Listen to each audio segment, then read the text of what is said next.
దూరం అయినప్పుడు దాని విలువ తెలుస్తుంది. ఇప్పుడు దేవుడు మనకు మంచి ఆరోగ్యం ఇచ్చాడు, మంచి కుటుంబాన్ని ఇచ్చాడు, నిన్ను, నీ బిడ్డల్ని, నీ అన్నదమ్ములను, అక్క చెల్లెలను, తల్లిదండ్రులు దీవిస్తున్నాడు కానీ నీలో కృతజ్ఞతా భావం లేదు. కొంతమంది ఈ విధంగానే ఉంటారు. వాళ్ళకి ఏదైనా కావాలన్నప్పుడు ప్రార్థనకు వస్తారు. వాడికి అన్నీ ఉన్నాయనుకో, అమ్మ ప్రార్థనకు రాలేదు, ఊరు వెళ్ళానండి, ఎక్కడికి పోయాం, ఊరు వెళ్ళాను నిన్నే, వెళ్ళానండి అంతే, గుడికి రాజు అవదు, అన్ని బాగోలేనప్పుడు వచ్చి ప్రార్థన చేయండి అంటే బాగోలేనప్పుడు వచ్చి నటిస్తున్నావా? అంటే అవసరానికి వస్తున్నావు, నువ్వు దేవుడిని అవసరానికి వాడుకుంటున్నావా? ప్రతి నిత్యము ప్రియ దేవుని బిడ్డలారా, ఉదయం లేచినప్పుడు ఎంతోసేపు ప్రార్థన చేయమన్నారని మోకాళ్ళు లేచి చేతులెత్తి ప్రార్థన చేయ అవసరంలా. ఒక్క నిమిషం, ప్రభువా నన్ను రాత్రి అంతా కూడా ఏ బాధ లేకుండా, రాత్రి పడుకున్నవాడు పొద్దున్న చాలామంది లెగట్లా. అంటే ఏంటి? చనిపోతున్నారు, చాలామంది హాస్పిటల్ పాలవుతున్నారు, చాలామంది సమస్యలు. కానీ దేవుడు నీకు సుఖమైన నిద్రనిచ్చాడు కదా, మరి నువ్వు కృతజ్ఞత చెప్పాలా వద్దా? చెప్పాలా వద్దా? ప్రార్థన చేయకపోవడం ఏంటి? చెప్పరు ఏంటి? ఇది మొట్టమొదటిది. రెండవది ఏంటంటే, మొట్టమొదటి ప్రార్థన చేయకపోవడం పాపం అయితే, రెండోది ఏం చెప్తూ ఉన్నారంటే, యాకోబు గారు రాసిన లేఖ 4వ అధ్యాయము 17వ వచనం. యాకోబు గారు రాసిన లేఖ 4వ అధ్యాయము 17వ వచనం. మేలైనది చేయగలిగి అట్లు చేయని వాడు పాపము చేసిన వాడగును. Praise the Lord, praise the Lord. అమ్మ మీరు చేతులు బాగానే ఉన్నాయా? అమ్మ నేను చెప్పకూడదు కానీ ఒక మాట చెప్పనా? మీ ఊరికి ఎవరైనా డబ్బులు పంచేవాళ్ళు వచ్చారనుకో, ఓట్లకి డబ్బులు రానోళ్ళు ఎవరైనా చేతులు ఎత్తానంటే ఎట్ట అంటారమ్మా? యాండో ఇటు ఇటు యాండి ఇటు యాండి, అప్పుడు చేయి లెగితే మనిషి కూడా లెగుతావు. ఇక్కడ అలే చెప్పమంటే అననీయ ఏందో. Praise the Lord. నేను మళ్ళీ చెప్పను, హల్లెలూయా హల్లెలూయా. కొంతమంది గుళ్ళోకి వచ్చేపాటికి ఏం బంద్ చేయి వాళ్ళకి కదా, బయట యాంటీ అని చెయ్యి ఎంత ఎత్తుతావు, ఎక్కడ ఎత్తమంటే ఎట్టే కదా. కాబట్టి ప్రియ దేవుని బిడ్డలారా, ఇది నేను మళ్ళీ చెప్పను, మీరు చిన్నపిల్లలు కాదు, చెయ్యి ఎత్తండి, చెయ్యి దింపండి, అటు తిరగండి ఇటు తిరగండి అని నేను చెప్పను. ఒకసారి చెప్పా, చేస్తే చేయండి. ఏంటి ఈయనంటే చెయ్యి ఎత్తమంటున్నాడు, అత్తమాను చెయ్యి నొప్పి వచ్చేస్తంటే కదా. ఓ కామమ్మ, నేను ప్రార్థనకి వెళ్ళాను, చాలామంది, అది పెద్ద సభ అనమాట. నేను అందరూ హల్లెలూయా చెప్పండి అంటే ఆమె ఎట్టని పక్కన పొడిచింది. ఈ పూజ మొత్తం గుద్దుకుంటున్నారు గట్ట, ఎవడు వాక్యం వెంటలా కొంపతీసి మీ పక్కన వాళ్ళు పొడిచేవాళ్ళు. పైకి ఎత్తండి, ప్రైజ్ ద లార్డ్, హల్లెలూయా. ఎత్తమ్మ తల్లి, హల్లెలూయా హల్లెలూయా. ప్రియ దేవుని బిడ్డలారా, కాబట్టి మేలరిగినది చేయగలిగి కూడా చేయకపోతే అది పాపమే అని దేవుడు చెప్తున్నాడు. రెండవది ఏంటమ్మా? మంచి చేయగలిగి ఉండి కూడా చేయకపోతే అది పాపం.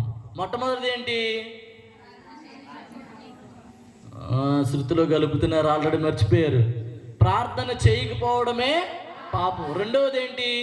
నువ్వు మంచి చేయగలిగి ఉండి కూడా చేయకపోతే పాపం. ఉదాహరణకి ఎవరైనా లక్ష్మిను, ఎవరన్నా సుధా అని ఇద్దరు ఉన్నారనుకోండి. లక్ష్మికి సుధాకి అసలు పడదు, వాళ్ళిద్దరు గొడవాడుకున్నారు, కొట్టుకున్నారు, వాళ్ళ కుటుంబం వీళ్ళ కుటుంబం మాట్లాడుకోదు. అయితే వీళ్ళందరూ పనికి వెళ్ళిపోయారు, ఆ లక్ష్మి వాళ్ళ పిల్లోడు ఇంటి దగ్గర ఉండిపోయాడు. ఈ సుధా పనికి వెళ్ళకుండా ఇంటికాడ ఉంది. అయితే ఆ పిల్లోడు ఆడుకుంటూ కింద పడి తలకాయ పగిలి రక్తం వస్తుంది. ఇప్పుడు ఈ లక్ష్మి వాళ్ళ అబ్బాయికి దెబ్బ తగిలింది కదా. సుధా ఏం చేయాలి చూసి, నా హ్యాండ్కి పడితే పడ్డాడు, దోల తీరింది అనుకోవాలి, అంతేనా? ఆడు కట్టే జరగాలమ్మా, దోలోడు అసలు ఆడు అన్నాడు, అంతేనా? ఏం చేయాలి? నీ గొడవలన్నీ పక్కన పెట్టి ముందెళ్ళి పిల్లోడు రక్తం ఆప, లేకపోతే చచ్చిపోతాడు పిల్లోడు, రక్తం అంతా పోయి. అవునా కదా? అంటే నువ్వు మంచి చేయగలిగి ఉండి కూడా నువ్వు చేయకపోతే అది పాపం. నువ్వెవరికైనా సహాయం చేయగలిగి ఉండి కూడా ఎవరన్నా వచ్చి హాస్పిటల్కి వెళ్ళే డబ్బులు ఉంటాయి, ఎక్కడే అమ్మ లేవు, అసలు ఒక్క రూపాయి కూడా లేదు అని అబద్ధాలు చెప్పకూడదు. అర్థమైందా? అర్థమవుతుందా? నువ్వు మంచి చేయగలిగి ఉండి కూడా, నువ్వు సహాయం చేయగలిగి ఉండి కూడా, నువ్వు ప్రార్థన చేయగలిగి ఉండి కూడా, నువ్వు ఇది మంచిది అని తెలుసుకోవడం నువ్వు దాన్ని చేయట్లేదు అనుకో, అది పాపమే. అర్థమవుతుందమ్మా? మంచి చేయగలిగి కూడా దాన్ని చేయకపోవడం పాపమే ప్రియమైనటువంటి దేవుని బిడ్డలారా. కాబట్టి దేవుడు ఏం చెప్తున్నాడంటే, నువ్వు ప్రార్థన చేయకపోవడం పాపం. రెండవది ఏంటి? మంచి చేయగలిగి ఉండి కూడా. అంటే ఏంటి? నువ్వు చేయగలవు కానీ నీకేంటి? బద్ధకం ఎక్కువ. ఏమి ఎక్కువమ్మా? కొంతమందికి బద్ధకాలు ఉంటాయి. ఇప్పుడు నువ్వు మంచి చేయగలిగి ఉండి కూడా చేయకపోవడం అంటే, ఉదాహరణ చెప్తా. బ్రదర్లు వచ్చారనుకోండి, అమ్మ దేవాలయానికి అందరు త్వరగా రండి, దయచేసి మనం ఇదంతా శుభ్రం చేయాలి, ఫాదర్లు వస్తున్నారు, రండి రండి అన్నారు అనుకో, వాళ్ళు వెళ్తారులే, నాకు బోళ్ళు అంత పని ఉంది, మీరు వెళ్ళండి నేను రాలే అన్నాం అనుకో, అదేంటి? మంచా? అది మంచేనా? ఎవరైనా గుడికి శుభ్రం చేయడానికి వెళ్తున్నారు అనుకో, ఆడికి వెళ్తున్నావు అంటే, గుడి శుభ్రం చేయడానికి, వాళ్ళు వెళ్ళారులే వద్దులే నేనా. నువ్వు చెయ్యవు, చేసేదాన్ని చెయ్యి. నువ్వు ఎట్లాంటి వాళ్ళు ఉంటారు మన సంఘాల్లో కొంతమంది, వాళ్ళు చేయరు. ఎవడైనా ముందుకు వచ్చి చేస్తే చేయనీరు, వాళ్ళు సహాయం చేయరు, చేసేవాళ్ళని చేయనీరు. ఇలాంటి వాళ్ళు మన సంఘాల్లో ఉంటారు ప్రియ దేవుని బిడ్డలారా. అందుకే దేవుడు అంటున్నాడు, ఈ నా మాటలు కాదమ్మా, గుర్తుపెట్టుకోండి, మంచి చేయగలిగి ఉండి కూడా నువ్వు చేయకపోతే అది పాపమే. మేలెరిగినది తెలుసు కూడా నువ్వు దాన్ని చేయలేదనుకో, వేరే వాళ్ళు చేస్తారులే, నాకెందుకులే, నేనెందుకు చేయాలి అని నువ్వు ఉన్నావు అనుకో, అది పెద్ద ఘోరమైనటువంటి పాపం అని దేవుడు చెప్తూ ఉన్నాడు.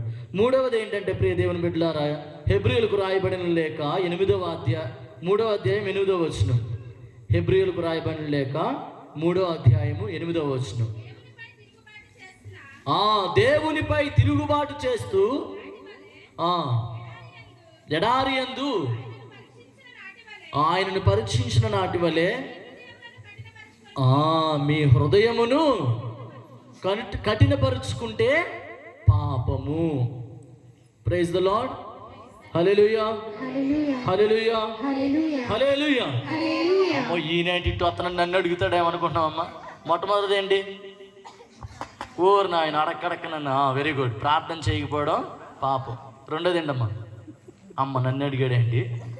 ఇప్పుడు ఎవరు నా ఇంక చూడరు, అందరు తలకాయలు కిందకు పోతాయి. మంచి చేయగలిగి ఉండి కూడా చేయకపోవడం పాపం. ఇప్పుడు దేవుడు ఏమంటున్నాడంటే, మూడవది ఏంటంటే, నీ హృదయము కఠినపరుచుకోవడం పాపం. ఏం చేయాలంటే మన హృదయాన్ని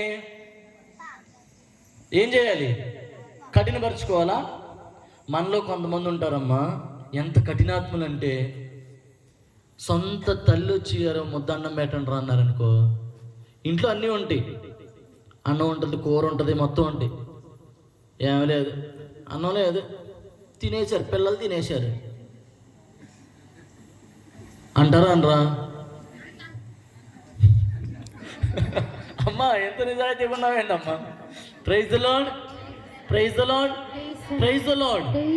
మీ హృదయాన్ని కఠినపరుచుకోమాకండి.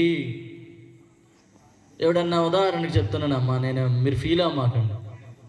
ఒకళ్ళ తమ్ముడు వచ్చాడు అనుకో, అనయ్య బండి ఎక్కడ ఉందిరా, బండి వేసుకెళ్తాను, బండి రాను అనుకో, బైకు లైట్ ఎలగట్లా, ఇప్పుడు దాకా వెలిగింది, ఆయనకి ఇచ్చే లోపల బైక్ లైట్ ఎలగట్లా, పర్లేదురా అనే ఇక్కడే కదా ఇల్లు వస్తాను ఎవరా అన్నాడు అనుకో, ఒరే దానికి బ్రేకులు మంచిగా పడతలేదురా, మరి వీడికి అయిగానే బ్రేకులు పడిపోతున్నాయి, మరి ఈయన ఎత్తే బ్రేకులు పడట్లా. ఇట్టండి అంటే హృదయాన్ని కఠినపరుచుకుంటున్నారు. హృదయాన్ని ఎలా మార్చుకుంటున్నారు? కఠినపరుచుకుంటున్నారు. అరే కొద్దిగా ఆడదాకా వెళ్ళొద్దాం రారంటే, నాకు చాలా పని ఉంది, ఏం పని లేదు, నిద్రపోతామే. కాబట్టి ప్రియ దేవుని బిడ్డలారా, ఇప్పుడు కొంతమంది మనం ట్రాఫిక్లో వెళ్తూ ఉంటాం కదా, రోడ్డు మీద వెళ్ళేటప్పుడు మనం లెఫ్ట్ సైడ్ వెళ్ళాలి, లేదు నేను మధ్యలో వెళ్తానన్నాం అనుకో, ఏమైద్ది? వెరీ గుడ్, ఏదైనా వచ్చి గుడ్డి తీసుకెళ్ళద్దు నేను కదా. ఇక్కడ ఏంటి? హృదయాన్ని కఠినపరచుకోకూడదు. నీకు మంచి చెప్పినప్పుడు నేను ఎట్టే ఉంటా, నువ్వేంటి చెప్పేది అన్నావు అనుకో, తర్వాత ఎవడు చెప్పినా నీ వల్ల ఏం కాదు. నువ్వు మారాలనుకున్నా, సాక్షాత్తు దేవుడి దిగి వచ్చి చెప్పినా నీ హృదయం మారదు. నీ హృదయాన్ని కఠినపరుచుకోవడం పాపం. ఎవరైనా అవసరాల్లో ఉండి అడిగినప్పుడు నీ హృదయాన్ని కఠినపరుచుకొని, ఏమైతే నాకేంటికి, ఆడపిల్లలకైతే నాకేంటికి, ఎక్కడ జరిగితే నాకేంటికి, నాకేం పట్టింది అనుకుంటారు చూడు కొంతమంది. హృదయాన్ని కఠినపరుచుకుంటున్నారు ప్రియ దేవుని బిడ్డలారా. అటు చేయమాకండి. దేవుడు అంటున్నాడు అది పాపమే. 3 అయినాయి కదా. ఏంటి? మొట్టమొదటిది ఏంటమ్మా? ఫస్ట్ 2 సహాయం చేయకపోవడం పాపం. 3వది హృదయాన్ని కఠినపరచుకోవడం పాపం. ఇప్పుడు 4వది ఏమిటి అంటే ప్రియ దేవుని బిడ్డలారా, ఇక్కడ చూద్దాం. మార్కు శుభవార్త 3వ అధ్యాయము, మార్కు శుభవార్త 3వ అధ్యాయము 29వ వచనం. మార్కు శుభవార్త 3వ అధ్యాయము. కానీ ఆ పరిశుద్ధాత్మకు వ్యతిరేకంగా ఆ దూషణము చేయువాడు క్షమింపబడడు. బాగా మళ్ళీ ఇంకోసారి చదువమ్మా. కానీ పవిత్రాత్మకు వ్యతిరేకంగా దూషణము చేయువాడు క్షమింపబడడు. Praise the Lord. Hallelujah, hallelujah, hallelujah. ఇక్కడ బాగా అర్థం చేసుకోండి. పరిశుద్ధాత్మకు వ్యతిరేకంగా మాట్లాడిన వాడు క్షమింపబడడు. దైవ మాటలు దూరమాయే, దైవ దూషణలెక్కువాయే, దైవ మాటలు దూరమాయే, దైవ దూషణలెక్కువాయే, ధరణిలో మమ్ము తరలించవమ్మా. దైవ మాటలు దూరమాయే, దైవ దూషణలెక్కువాయే, దైవ మాటలు దూరమాయే, దైవ దూషణలెక్కువాయే, ధరణిలో మమ్ము తరలించవమ్మా. నీదు మాటలు మరచినాము, నీదు సేవలు మానినాము, నీదు మాటలు మరచినాము, నీదు సేవలు మానినాము, సమాధానము మాకు లేదమ్మా. Praise the Lord, praise the Lord, praise the Lord, hallelujah, hallelujah, hallelujah, hallelujah. అమ్మ, ఇక్కడ ఆ మాటలో ఎంత అర్థం ఉందో చూడండి. పవిత్రాత్మకు వ్యతిరేకంగా మాట్లాడిన వాడు పాపాలు క్షమింపబడవు. ఇప్పుడు పవిత్రాత్మ వ్యతిరేకంగా ఏం పాపం చేశామంటే, మనలో ఒక స్వరం మనతో మాట్లాడుతుంది. ఎవడో వచ్చి మనకు చెప్పవసరంలా, అవునా? ప్రతి ఒక్కరిలో దేవుని పరిశుద్ధాత్మ ఉంది. అది మనతో మాట్లాడేది ఎప్పుడు తెలుసా? మనం ఎప్పుడైతే పాపాల్లో లేకపోతే దేవునికి విరుద్ధమైన పనులు ఏమైనా చేసినప్పుడు, ఏదైనా నువ్వు చేయకూడని పనులు చేస్తున్నప్పుడు నీతో ఎవరు మాట్లాడతారు? ఎవరు మాట్లాడతారు? ఎవరు మాట్లాడుతున్నా ఎవరు మాట్లాడరు. నేనేం చేస్తే అదే, అంతేనా? మీలో ఒక స్వరం మాట్లాడుతుంది కదా, నువ్వు చేసే తప్పు అని ఒక భయం, ఒక భయం కలిగింది కదమ్మా. అమ్మ ట్యాంక్షన్తో చెమట్లో పట్టేసి అమ్మ కదా, భయం. ఏంటి ఆ భయం అంటే, పరిశుద్ధాత్మ మన హృదయాల్లో నివసిస్తున్నాడు. Do you not know that your hearts are temples of the Holy Spirit? మీ హృదయము పవిత్రాత్మకు ఆలయం అని మీకు తెలియదా అని చెప్పి ప్రియ దేవుని బిడ్డలారా, ఈరోజు మనందరం దేవుడు అడుగుతూ ఉన్నాడు. మన హృదయము ఎవరి ఆలయము? దేవుని ఆలయము. మరి ఇక్కడ పవిత్రాత్మకు వ్యతిరేకంగా ఏం పాపాలు చేస్తామంటే, ఇదిగో నీకు తెలిసి కూడా, అమ్మో ఇది నువ్వు చేయకూడదు, ఇది చేస్తే ఇది ఎవరికని తెలిస్తే ఇది మంచిగా ఉండదు, నువ్వు ఇలా చేస్తే నీ భర్త బాధపడతాడు, నువ్వు ఇలా చేస్తే నీ భార్య బాధపడుతుంది, నువ్వు ఇలా చేస్తే నీ తల్లిదండ్రులు బాధపడతారు, ఇది మంచిది కాదు, ఇది నేను చేయకూడదు, ఇలా నేను మాట్లాడకూడదు, ఇలా నేను ఆలోచించకూడదు అని నీతో పరిశుద్ధాత్మ దేవుడు మాట్లాడతాడు.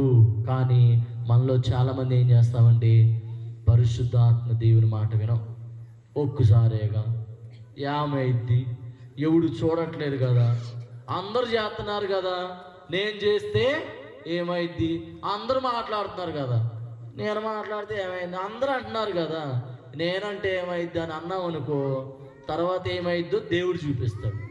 అర్థమైందా? ఉదాహరణకి చెప్పమంటారు ఒక ఉదాహరణ. ఒరే మందు తాకు మాకు ఆయన చచ్చిపోతారంటే వింటాడమ్మా?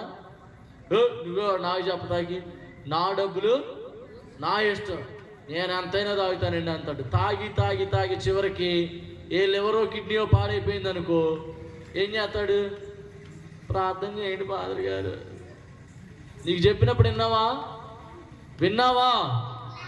వినలా. కాబట్టి దాని ప్రతిఫలాన్ని నువ్వు అనుభవిస్తావు. వద్దమ్మా, దయచేసి అలాంటి వాళ్ళతో మాట్లాడమాకు, నీకు ఎప్పటికైనా ప్రాబ్లం అవుతుందంటే, నాకు తెలుసు నా బెస్ట్ ఫ్రెండ్, నేను అన్నీ చెప్పుకుంటా, ఆమె నాకు అన్నీ చెప్పిద్దంటే నీ మొత్తం వేరే చోట చెప్తుంది ఆల్రెడీ, నీకు అది తెలుసావు కదా. నా క్లోజ్ ఫ్రెండ్, నీ క్లోజ్ ఫ్రెండే నిన్ను అప్పగిస్తుంది. ఏం చేసిద్ది? ఏదైనా గొడవ అయిందనుకో, కదలే, నువ్వు చేసింది ఎంత అయితే ఇంత చెప్తారు. Praise the Lord, hallelujah, hallelujah, హల్లెలూయా. కాబట్టి ఇక్కడ దేవుడు ఏం చెప్తున్నాడంటే, పరిశుద్ధాత్మకు వ్యతిరేకంగా మనం పాపము చేయకూడదు. వ్యతిరేకంగా ఏమైనా చేస్తే అది పాపము. అది మాటే కావచ్చు, చూపే కావచ్చు, ఆలోచనే కావచ్చు, మన క్రియలు కావచ్చు. ఏదైనా పరిశుద్ధాత్మ దేవునికి వ్యతిరేకంగా చేస్తే అది పాపము. 5వది ఏంటంటే, యోహాను గారు రాసిన మొదటి లేఖ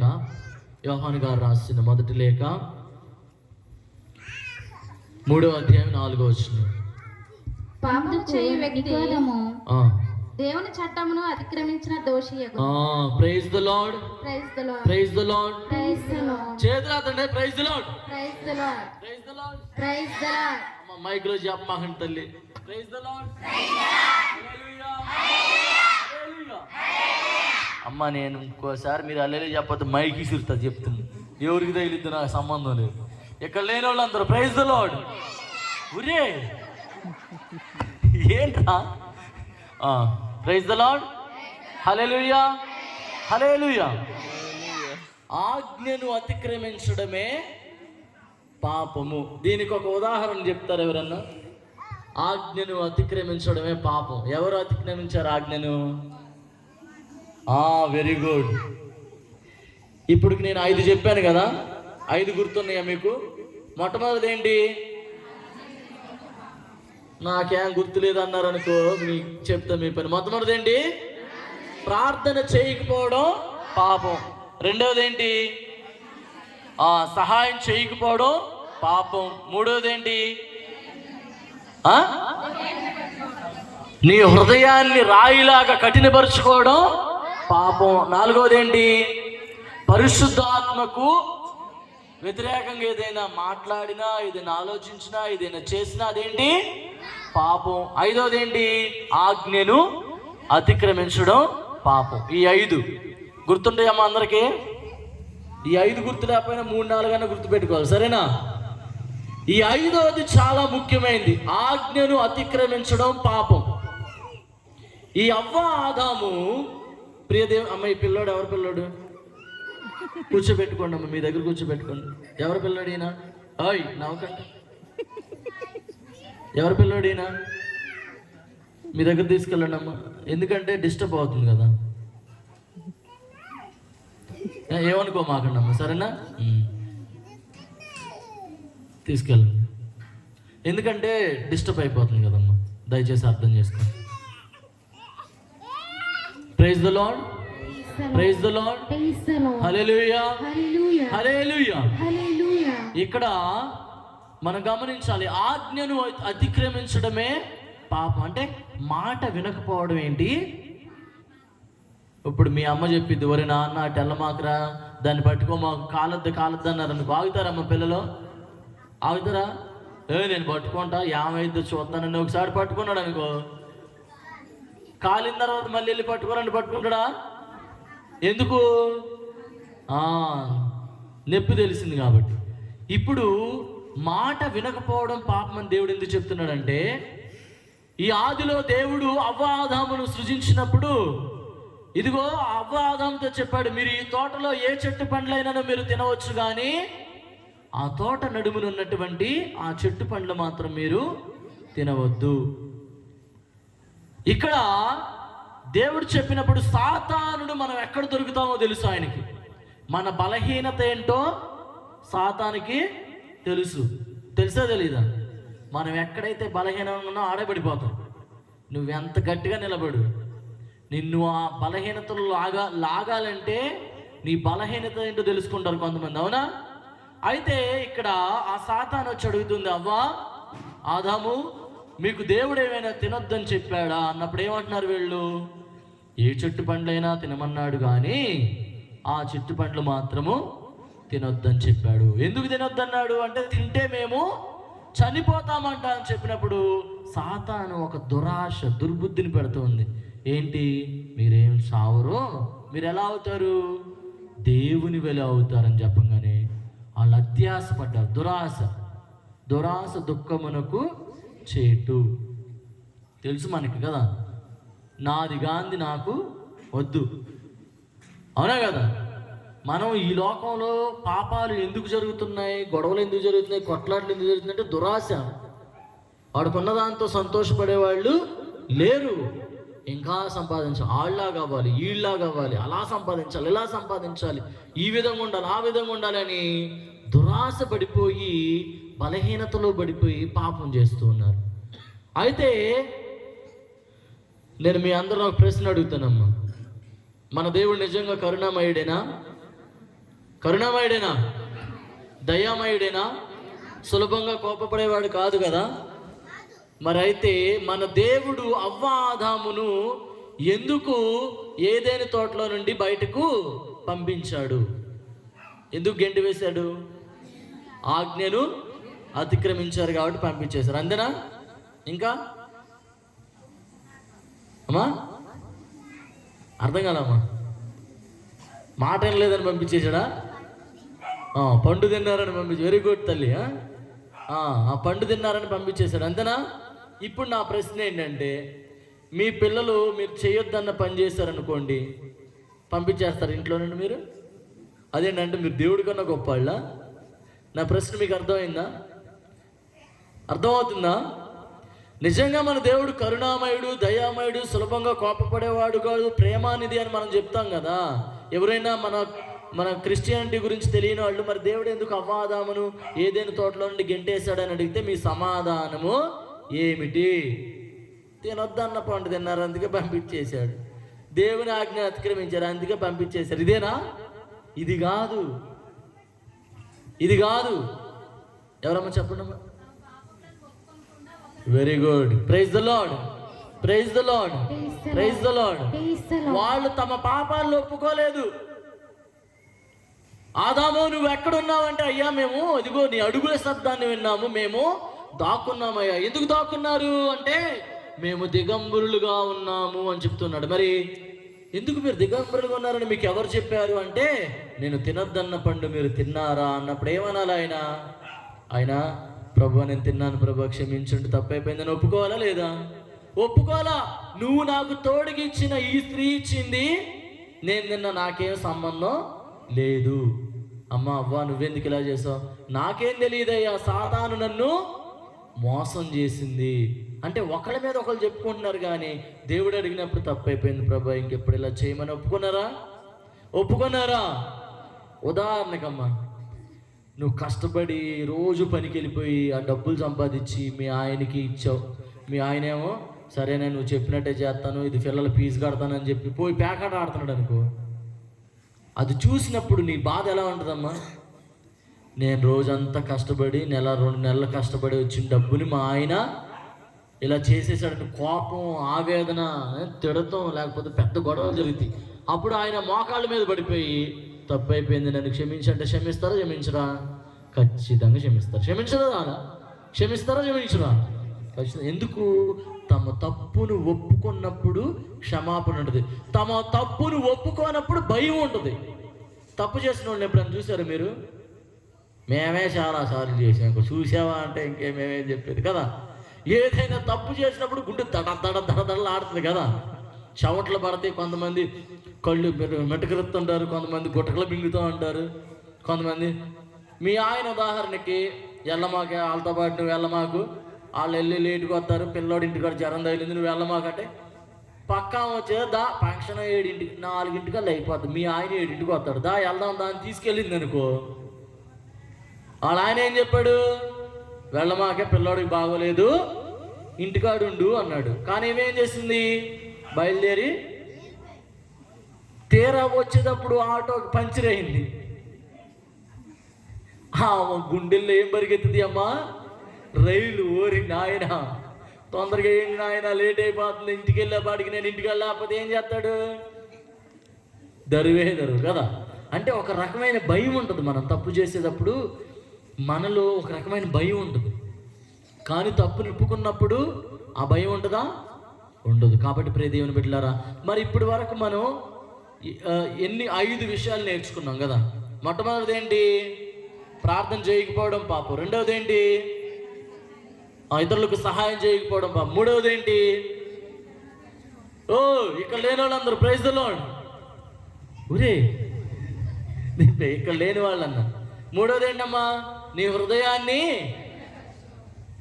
కఠినపరచుకుంటే పాపం. నాలుగవది ఏంటి, నీవు పరిశుద్ధాత్మకు వ్యతిరేకంగా మాట్లాడినా, ఆలోచించినా, ఏదైనా చేసినా పాపం. ఐదవది ఏంటి, ఆజ్ఞను అతిక్రమించడం పాపం. అంటే తప్పు చేసి ఒప్పుకోపోవడం పాపం. ఈ 5 నేర్చుకున్నాం కదమ్మా. పాపం 2 రకాలు. ఒకటిది ఒరిజినల్ సిన్ అంటారు ఇంగ్లీష్లో. ఒరిజినల్ సిన్ అంటే మూల పాపం, ఓకే. వ్యక్తిగత పాపం. 2 పాపాలు ఉన్నాయి. ఒకటి, మనము ఆదాము ద్వారా అందరము పాపంలో పడిపోయాం. మనందరం కూడా we all sin according to Adam. ఈ ఆదాము గారి ద్వారా మనం వాళ్ళ పుత్రులం కాబట్టి మనం ఆదాము ద్వారా మనందరం మానవులందరం పాపంలో పడిపోయాం. మరి యేసుక్రీస్తు ద్వారా మనం అందరం కూడా జీవాన్ని పొందుకుంటున్నాం. ఒక వ్యక్తి ద్వారా పాపంలో పడిపోయాము, ఒక వ్యక్తి ద్వారా మనం ఏం పొందుతున్నాం, రక్షణను పొందుతూ ఉన్నాం. అయితే ఈ 5 పాపాల గురించి మనం ఇప్పుడు తెలుసుకున్నాం. ఇప్పుడు పాపం చేస్తే ఏమైద్ది ఒకసారి చూద్దామా. యెషయా గ్రంథము పాపం చేస్తే మనకేమవుతుంది. యెషయా గ్రంథము 59వ అధ్యాయం 2వ వచనం. యెషయా గ్రంథము 59వ అధ్యాయం 2వ వచనం. నీ పాపములు నీకును దేవునికి మధ్యన అడ్డుగోడగా ఉన్నాయి. Praise the Lord, praise the Lord, praise the Lord. ఇప్పుడు దాకా పాపం అంటే ఏంటో తెలుసుకున్నాం, అవునా కదా. ఇప్పుడు పాపం చేస్తే ఏమైంది, ఈ 5 మనం పాటించకపోతే ఏమైంది అంటే, నీకును దేవునికి మధ్య ఏముంటది, గోడ, అడ్డు. నీ పాపాలు నీకును దేవునికి మధ్య అడ్డుగోడగా ఉన్నాయి. ఇప్పుడు ఉదాహరణకి గోడ చిన్నదనుకో, మనం చూస్తాం, మాట్లాడతాం, వినపడుతుంది. ఇంకా కొంచెం పెద్ద గోడ అనుకో, కనపడకపోయినా నువ్వు మాట్లాడితే వినపడుతుంది. అదే పెద్ద గోడ కట్టుకున్నావు అనుకో, మనం అరిసినా గీబెట్టుకున్నా ఏం చేసి వినపడుతుందా, వినపడదు. కానీ మనం అలా ఇటుక మీద ఇటుక మనం అలా పేర్చుకుంటూ పాప అనేటటువంటి గోడను మనం చుట్టూరు కట్టుకుంటున్నాం. దేవుడు అన్నాడు, ఇదిగో నువ్వు చేసే పాపాలు నీకును దేవునికి మధ్య అడ్డుగోడగా ఉంటూ ఉన్నాయి. మన అడ్డుగోడ తొలగించాలంటే ఏం చేయాలి అంటే, మనము మన పాపములను ఒప్పుకోవాలి. Praise the Lord, praise the Lord, praise the lord.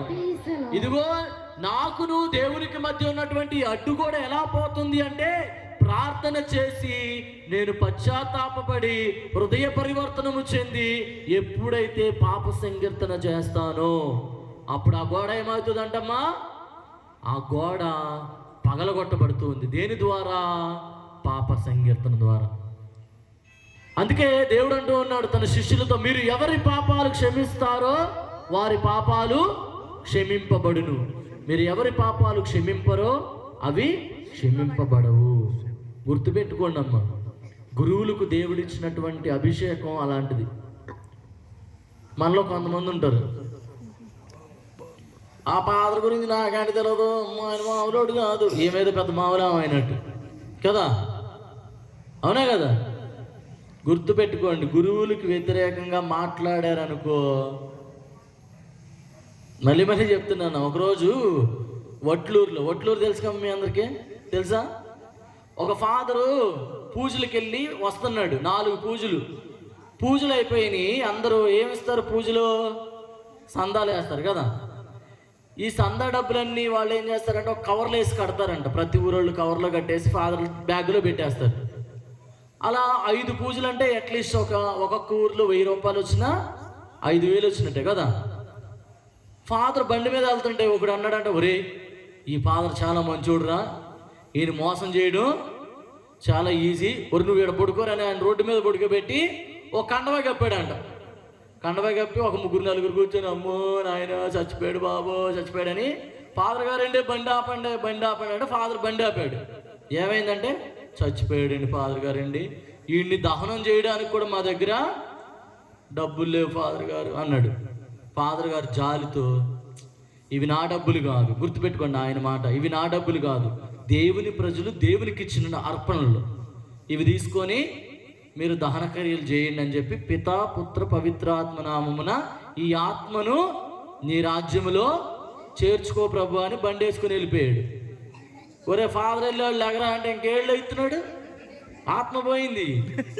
పిచ్చి పిచ్చి వేషాలు వేయి మాకండి. అర్థమైందా? గురువులతో లేకపోతే దైవ అభిషక్తులతో మీ ఇష్టం వచ్చినట్టు మీరు మాట్లాడు. ఆయనకేం తెలుసు, ఏం తెలుసు నీకు? మేమందరిని వదిలిపెట్టుకొని, మా అమ్మ నాన్నోళ్ళని, నా అక్క చెల్లెళ్ళని అందరిని వదిలిపెట్టుకొని ఏడో పుట్టి ఎక్కడో పెరిగి మీ దగ్గరకు వచ్చి సేవలు చేస్తుంటే మీరు మా మీద ఏమేయాలి? నిందలు వేయాలి. ఏమేయాలమ్మా? ఒకరోజు నేను ఒక ఆమెతో మాట్లాడుతుంటే ఒక ఆమె వచ్చి, ఫాదర్ గారండి ఆమెతో మాట్లాడమన్నా మామూలుది కాదు, ఏమేదో దేవదూత అయినట్టు కదా, అవునా, ఇల్లమ్మ నీ పని చేసుకో అని చెప్పి. కాబట్టి ప్రియ దేవుని బిడ్డలారా, గురువులను కన్యాస్త్రీలను, అమ్మ మీ బిడ్డలు అయితే మీరు అలాగే చేస్తారా? గుర్తుపెట్టుకోండి, నేను చెప్తున్నా, మీకు నవ్వులాటగా ఉండొచ్చు. ఒకసారి నేను గురువు అయినప్పుడు ఒక ఆయన పెద్ద ఫాదర్ మీద గొడవకు వచ్చి, ఫాదర్ ఇంక ఏళ్ళు చూపించుకొని మాట్లాడు, నీ అంత చూస్తా అన్నాడు. ఏళ్ళెళ్ళి మిషన్లో పడిందంటే ఏలు లేదు. ఏమైంది? అంత చూశాడు, ఏలు లేదు. అమ్మ బలహీనలు ఉండొచ్చు, పాపాల్లో పడిపోవచ్చు, కానీ గురువులను మనం ఎప్పుడు కూడా ఏమీ అనకూడదు. అంటే ఏమనకూడదు అంటే, మేమేమనట్లేదు బాబు, మేమేమన్నాము కదా. కానీ మనలో కొంతమంది ఉంటారు, మనతోనే ఉంటారు, తోడేళ్ల మధ్యలో, గొర్రెల మధ్యలో తోడేళ్ళలాగా ఉంటారు. వాళ్ళు మంచి చేయరు, చేసేవాళ్ళు చేయనీరు, గుడికి రారు, గుడికి వచ్చే వాళ్ళు రానీరు, ఎవరైనా ముందు పడి ఏదైనా చేస్తే వాళ్ళ మీద నిందలేయడు. అమ్మా ఈరోజు ఇది అంత చేశాడు, ఎంత నొక్కేశాడు, అమ్మ నువ్వు చూసావా, నువ్వు చెయ్యి, నువ్వేం చేయలేవు. ఎవడన్నా ముందు పడి ఏదన్నా కష్టపడి ఏదైనా పని చేస్తే వంకలు పెట్టడు, ఇదేంటి బరకాలు ఎట్టేసాడు, ఇటు జరపచ్చు కట్టు, నువ్వు జరపు,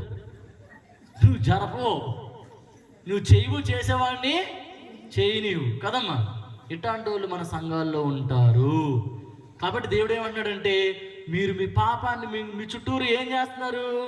గోడలా కట్టుకున్నారు. ఆ గోడ పగలాలంటే, ఆ గోడ కూలాలంటే నువ్వు హృదయ పరివర్తనం చెందాలి, పాప సంకీర్తన చేయాలి. అమ్మ ఉదాహరణకి ఇప్పుడు నేను ఇక్కడికి వస్తున్నాను అనుకో, సీఎంపల్లికి వస్తున్నాను అనుకో, ఎక్కడన్నా పేడ నాకు అంటితే అట్టే ఉంచుకొని వచ్చేస్తానమ్మా. ఏం చేస్తా? శుభ్రంగా సబ్బు పెట్టి కడుక్కుంటాం, అవునా కదా? ఎందుకు? అది వాసన వస్తుంది కదా. మరి మనం ఎన్నో పాపాలు చేస్తున్నాం. మీరు బయటకు సున్నము కొట్టిన సమాధుల వలె ఉన్నారు, కానీ మీ లోపలంతా ఏముంది? కుళ్ళు, కుతంత్రాలు, గొడవలు, ఆళ్ళ మీద ఈళ్ళ మీద పడి ఏడవడాలు, అవునా కదా? ఎవడన్నా కొంతమంది అమ్మ మంచి చీర కట్టుకొని దేవాలయానికి వచ్చారు, ఏంటో కొత్త చీరలు కడుతుంది, నీకేమైందమ్మా? కొందా కట్టుకోండి, నువ్వు కట్టుకొని రా, బీరువాలో నొక్కు పెట్టకపోతే వేసుకొని రావచ్చుగా నువ్వు, అంతేనే కదా? ఎవరైనా మంచి బట్టలు వేసుకున్నా కొంతమంది ఓర్వలేరు. ఈ ఫాదర్ గారు అంటే ఎప్పుడు తల మెరిసిపోయి వేసుకొస్తాడు, డబ్బులు ఆడు అతని, ఆయన ఏదో ఉన్నదాన్ని శుభ్రంగా ఉతుక్కొని అతను, నువ్వు ఉతుక్కుంటే నీది కూడా తలతలాడుతుంది కదా, అవునా కదా? కొంతమంది మంచిగా పౌడర్ రాసుకొని మేకప్లు వేసుకొని వస్తుందమ్మా, నువ్వేమో నీరు జిడ్డు గారిపోయే జిడ్డు మొహం వేసుకొని వస్తావు. నువ్వు కూడా మంచిగా రెడీ అయ్యి రావచ్చు కదా. కాబట్టి ప్రియ దేవుని బిడ్డలారా, ఇంత స్వార్థంతో ఉండమాకండి, స్వార్థాలతో ఉండమాకండి. అర్థమైందా? చేసేవాళ్ళని చేయనీయండి, ముందుకు రండి. దేవుని సన్నిధిలో ఎప్పుడు అందరూ పాప సంకీర్తన చేయాలంటే, మొన్నే చేశా, సంవత్సరం అయిందండి పాప సంకీర్తన చేసి, సంవత్సరం నుండి పాప సంకీర్తన చేయలేదా? సంవత్సరం నుండి అన్నం తింటాం మానేసావా?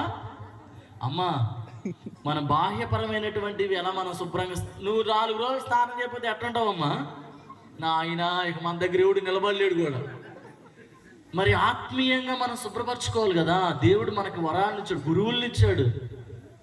ఏ గురువు కూడా ఫాదర్ నేను పాప సంకీర్తన చేయాలి ఫాదర్ అంటే నా ఖాళీ లేదనే గురువు ఎవరో ఉండరు. అందరూ కూర్చుంటారు పాప సంకీర్తనానికి. అది దేవుడు మనకిచ్చిన వరం కాబట్టి. కొంతమంది అనుకుంటారు నేను వెళ్ళి నా పాపాలన్నీ ఫాదర్ దగ్గర ఎందుకు చెప్పాలి అని అనుకుంటారు.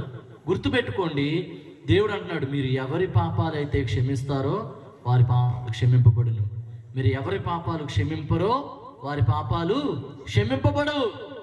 కొంతమంది వచ్చి నేను ఏ పాపం చేయలేదండి వాళ్ళంటే రెచ్చగొట్టే బయటికి అది రెచ్చగొడితే మరి రెచ్చిపోయావుగా, అది పాపమే. నేనేమనలేదండి, నేను ఎంత మంచిగా ఉండాలన్నా నన్ను తిడతా ఉంటారండి. మరి తిట్టినప్పుడు నువ్వేం చేసావమ్మా అంటే నేను కూడా 4 మాట్లాడినాను, అది పాపమే. నువ్వు చేసేది పాపమే.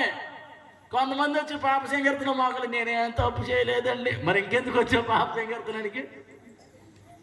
పాప తప్పు చేయనప్పుడు ఎందుకు వచ్చావమ్మా? కొంతమంది పాప సంకీర్తనకు వచ్చి పర్లోకం మా తండ్రి మీ నామ పూజ ఇది ఏంట్రా నాయన జపాలు చెప్తున్నారేంటి చెవులు అనిపించింది. ఎందుకంటే పాప సంకీర్తన అటు చేయాలి తెలియదు కదా. ఎలా చేయాలి పాప సంకీర్తన? వెళ్ళి గురువు దగ్గరికి వెళ్ళి మోకాళ్ళు వేసినప్పుడు ఫాదర్ అంటాడు పిత పుత్ర పవిత్రాత్మ నామం అన్నప్పుడు ఆమేన్ అని, ప్రభువా నేను పాప సంకీర్తనం చేసి 1 నెల అయింది, 2 నెలలు అయింది, 3 నెలలు అయింది, 4 నెలలు అయింది, సంవత్సరం అయింది, లేకపోతే నాకు గుర్తు లేదు ప్రభువా. నేను అప్పటి నుంచి ఇప్పటి వరకు ఎన్నో పాపాలు చేశాను, చెడు మాటలు మాట్లాడాను, చెడు ఆలోచనలు ఆలోచించాను, ఇతరుల మీద గొడవ పడ్డాను, నా తల్లిదండ్రుల మాట వినలేదు, నా భర్త చెప్పింది నేను చేయలేదు, ఎన్నో పాపాలు చేశాను ప్రభు. నేను చెప్పిన పాపాలను మర్చిపోయిన పాపాలను ఏమైనా ఉంటే క్షమించు ప్రభువా అంటే సరిపోయింది. అంతేగాని అక్కడికి వెళ్ళి పరలోకం అందరు మా తండ్రి మీ నామ పూజింపండి కాక అంటే మేము ఒక ఆమె సగం చెప్పని చెప్పి నాయకు చూస్తుంది. నేనేం చేయాలో తెలియక దేవర ప్రసాదం చెప్పకపోతే నన్ను కొట్టేలాగా ఉన్నాము. ఇది కాదమ్మా పాప సంకీర్తన అంటే.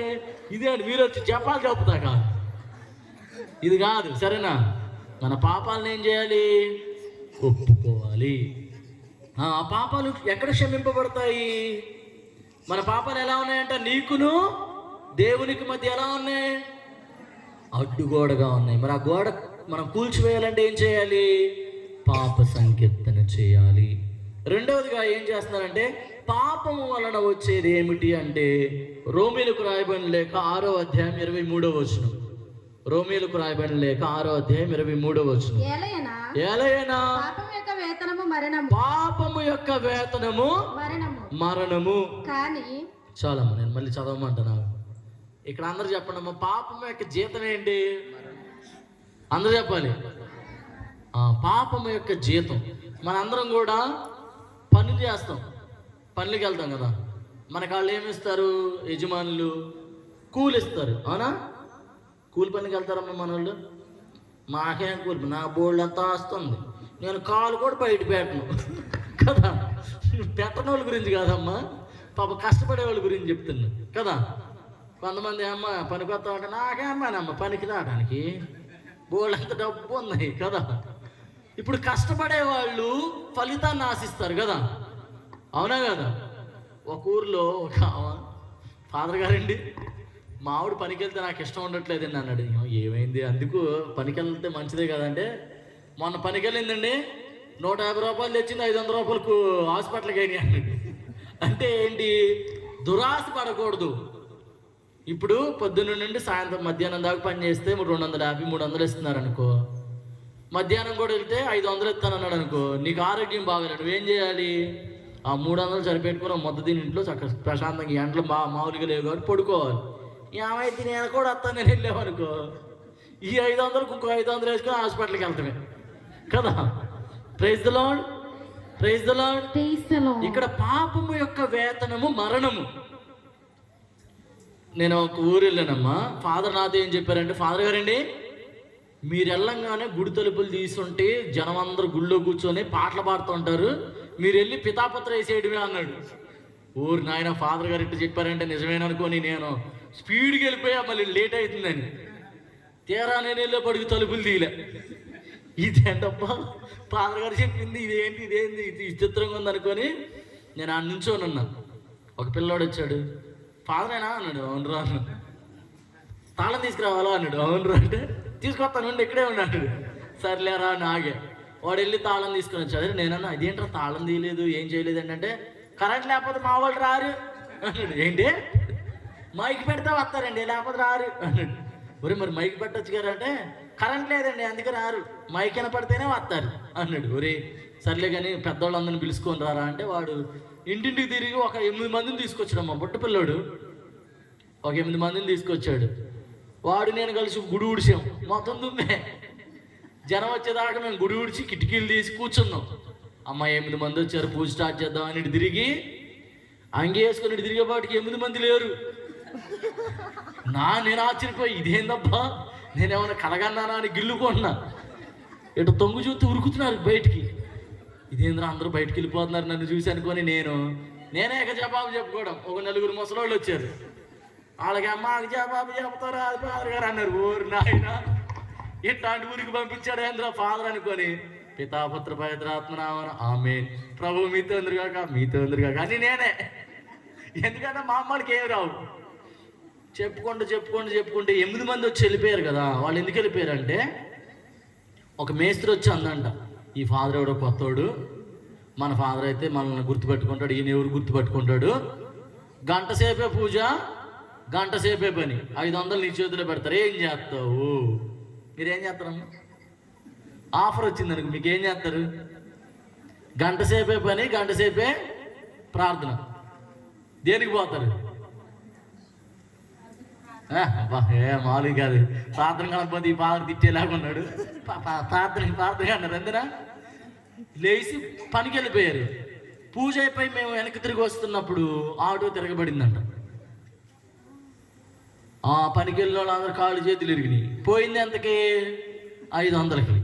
ఎంత ఖర్చు అయినాయి? దేవుడికి ఇవ్వాల్సిన సమయాన్ని మీరు దేవుడికి ఇవ్వకపోతే మీ సమయాన్ని ఎలా తీసుకోవాలో దేవుడికి తెలుసా తెలియదా? దేవుడు అంత పిచ్చోడా? మనం దేవునికి ఇవ్వాల్సినటువంటి సమయాన్ని ఇవ్వకపోయాం అనుకో, నీ సమయాన్ని ఎలా తీసుకోవాలో దేవుడికి తెలుసు.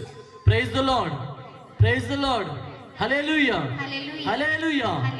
మరి ఆ అడ్డు కూడా మనం తొలగించాలంటే ఏం చేయాలంటే పాప సంకీర్తన చేయాలి. రెండోది ఏంటంటే పాపము యొక్క వేతనము జీతము మరణం. మరి మరణంలో నుండి మనం రక్షణ పొందాలంటే, మరణంలో నుండి మనం జీవం పొందాలంటే ఏం చేయాలంటే ఇక్కడ దేవుడు మనకు మాట చెప్తున్నాడు. చదువమ్మా. కానీ దేవుని కృపానుగ్రహము వలన మన ప్రభువు క్రీస్తు యేసునందు శాశ్వత జీవనము. ఎవరి అందంట? దేవుని అందు ఏముంటుందమ్మా? జీవం ఉంటుంది. జీవనదిని నా హృదయములో ప్రవహింపచేయుమయా. పాడండి. జీవనదిని నా హృదయములో ప్రవహింపచేయుమయా. ఎండిన ఎముకలన్నీయు జీవింపచేయుమయా. ఎండిన ఎముకలన్నీయు మళ్ళీ జీవింపచేయుమయా. అందరూ జీవనదిని నా హృదయములో ప్రవహింపచేయుమయా. ప్రైజ్ ది లార్డ్, హల్లెలూయా. మన దేవుడు జీవాన్ని ఇచ్చే దేవుడు. ఒకసారి చదువుదామా? యోహాను శుభవార్త 10వ అధ్యాయం 10వ వచనం. ఎవరు రాసుకోవట్లేదు కదా అంటే మీ అందరికి గుర్తుండే. దొంగవాడు దొంగిలించుటకును హత్య చేయుటకును నాశనము చేయుటకు మాత్రమే వచ్చును. నేను జీవాన్ని ఇవ్వడానికి సమృద్ధిగా ఇచ్చుటకు వచ్చి ఉన్నాను. దాన్ని ఎలా ఇవ్వడానికి వచ్చాడంటమ్మా? మనకి కొంచెం ఇవ్వడానికి వచ్చాడా? సమృద్ధిగా. దొంగవాడు ఎందుకు వస్తాడంటే దొంగతనం చేయడానికి, హత్య చేయడానికి, నాశనం చేయడానికి వస్తాడు. కానీ ఇక్కడ దేవుడు నేను జీవమునిచ్చుటకును దానిని సమృద్ధిగా ఇచ్చుటకు వచ్చి ఉన్నాను. దేవుడు, ప్రియ దేవుని బిడ్డలారా, ఈ లోకానికి ఎందుకు వచ్చాడంటే పాపములో మనం మరణం పాలైపోతూ ఉంటే దేవుడు ఏమన్నాడంటే నిన్ను పాపము నుండి రక్షించి నీకు జీవాన్ని ఇవ్వడానికి నేను వస్తూ ఉన్నానని చెప్పి దేవుడు చెప్తూ ఉన్నాడు. జీవాన్ని ఇచ్చేటటువంటి దేవుడు. ఎలా ఇస్తాడంట జీవాన్ని? సమృద్ధిగా ఇచ్చేటటువంటి దేవుడు. Praise the Lord, praise the Lord, praise the Lord, praise the Lord. మరి ఇప్పటి వరకు మనం పాపం అంటే ఏంటి, మన పాపంలో పడిపోతే ఏం జరుగుతుంది అని తెలుసుకున్నాం.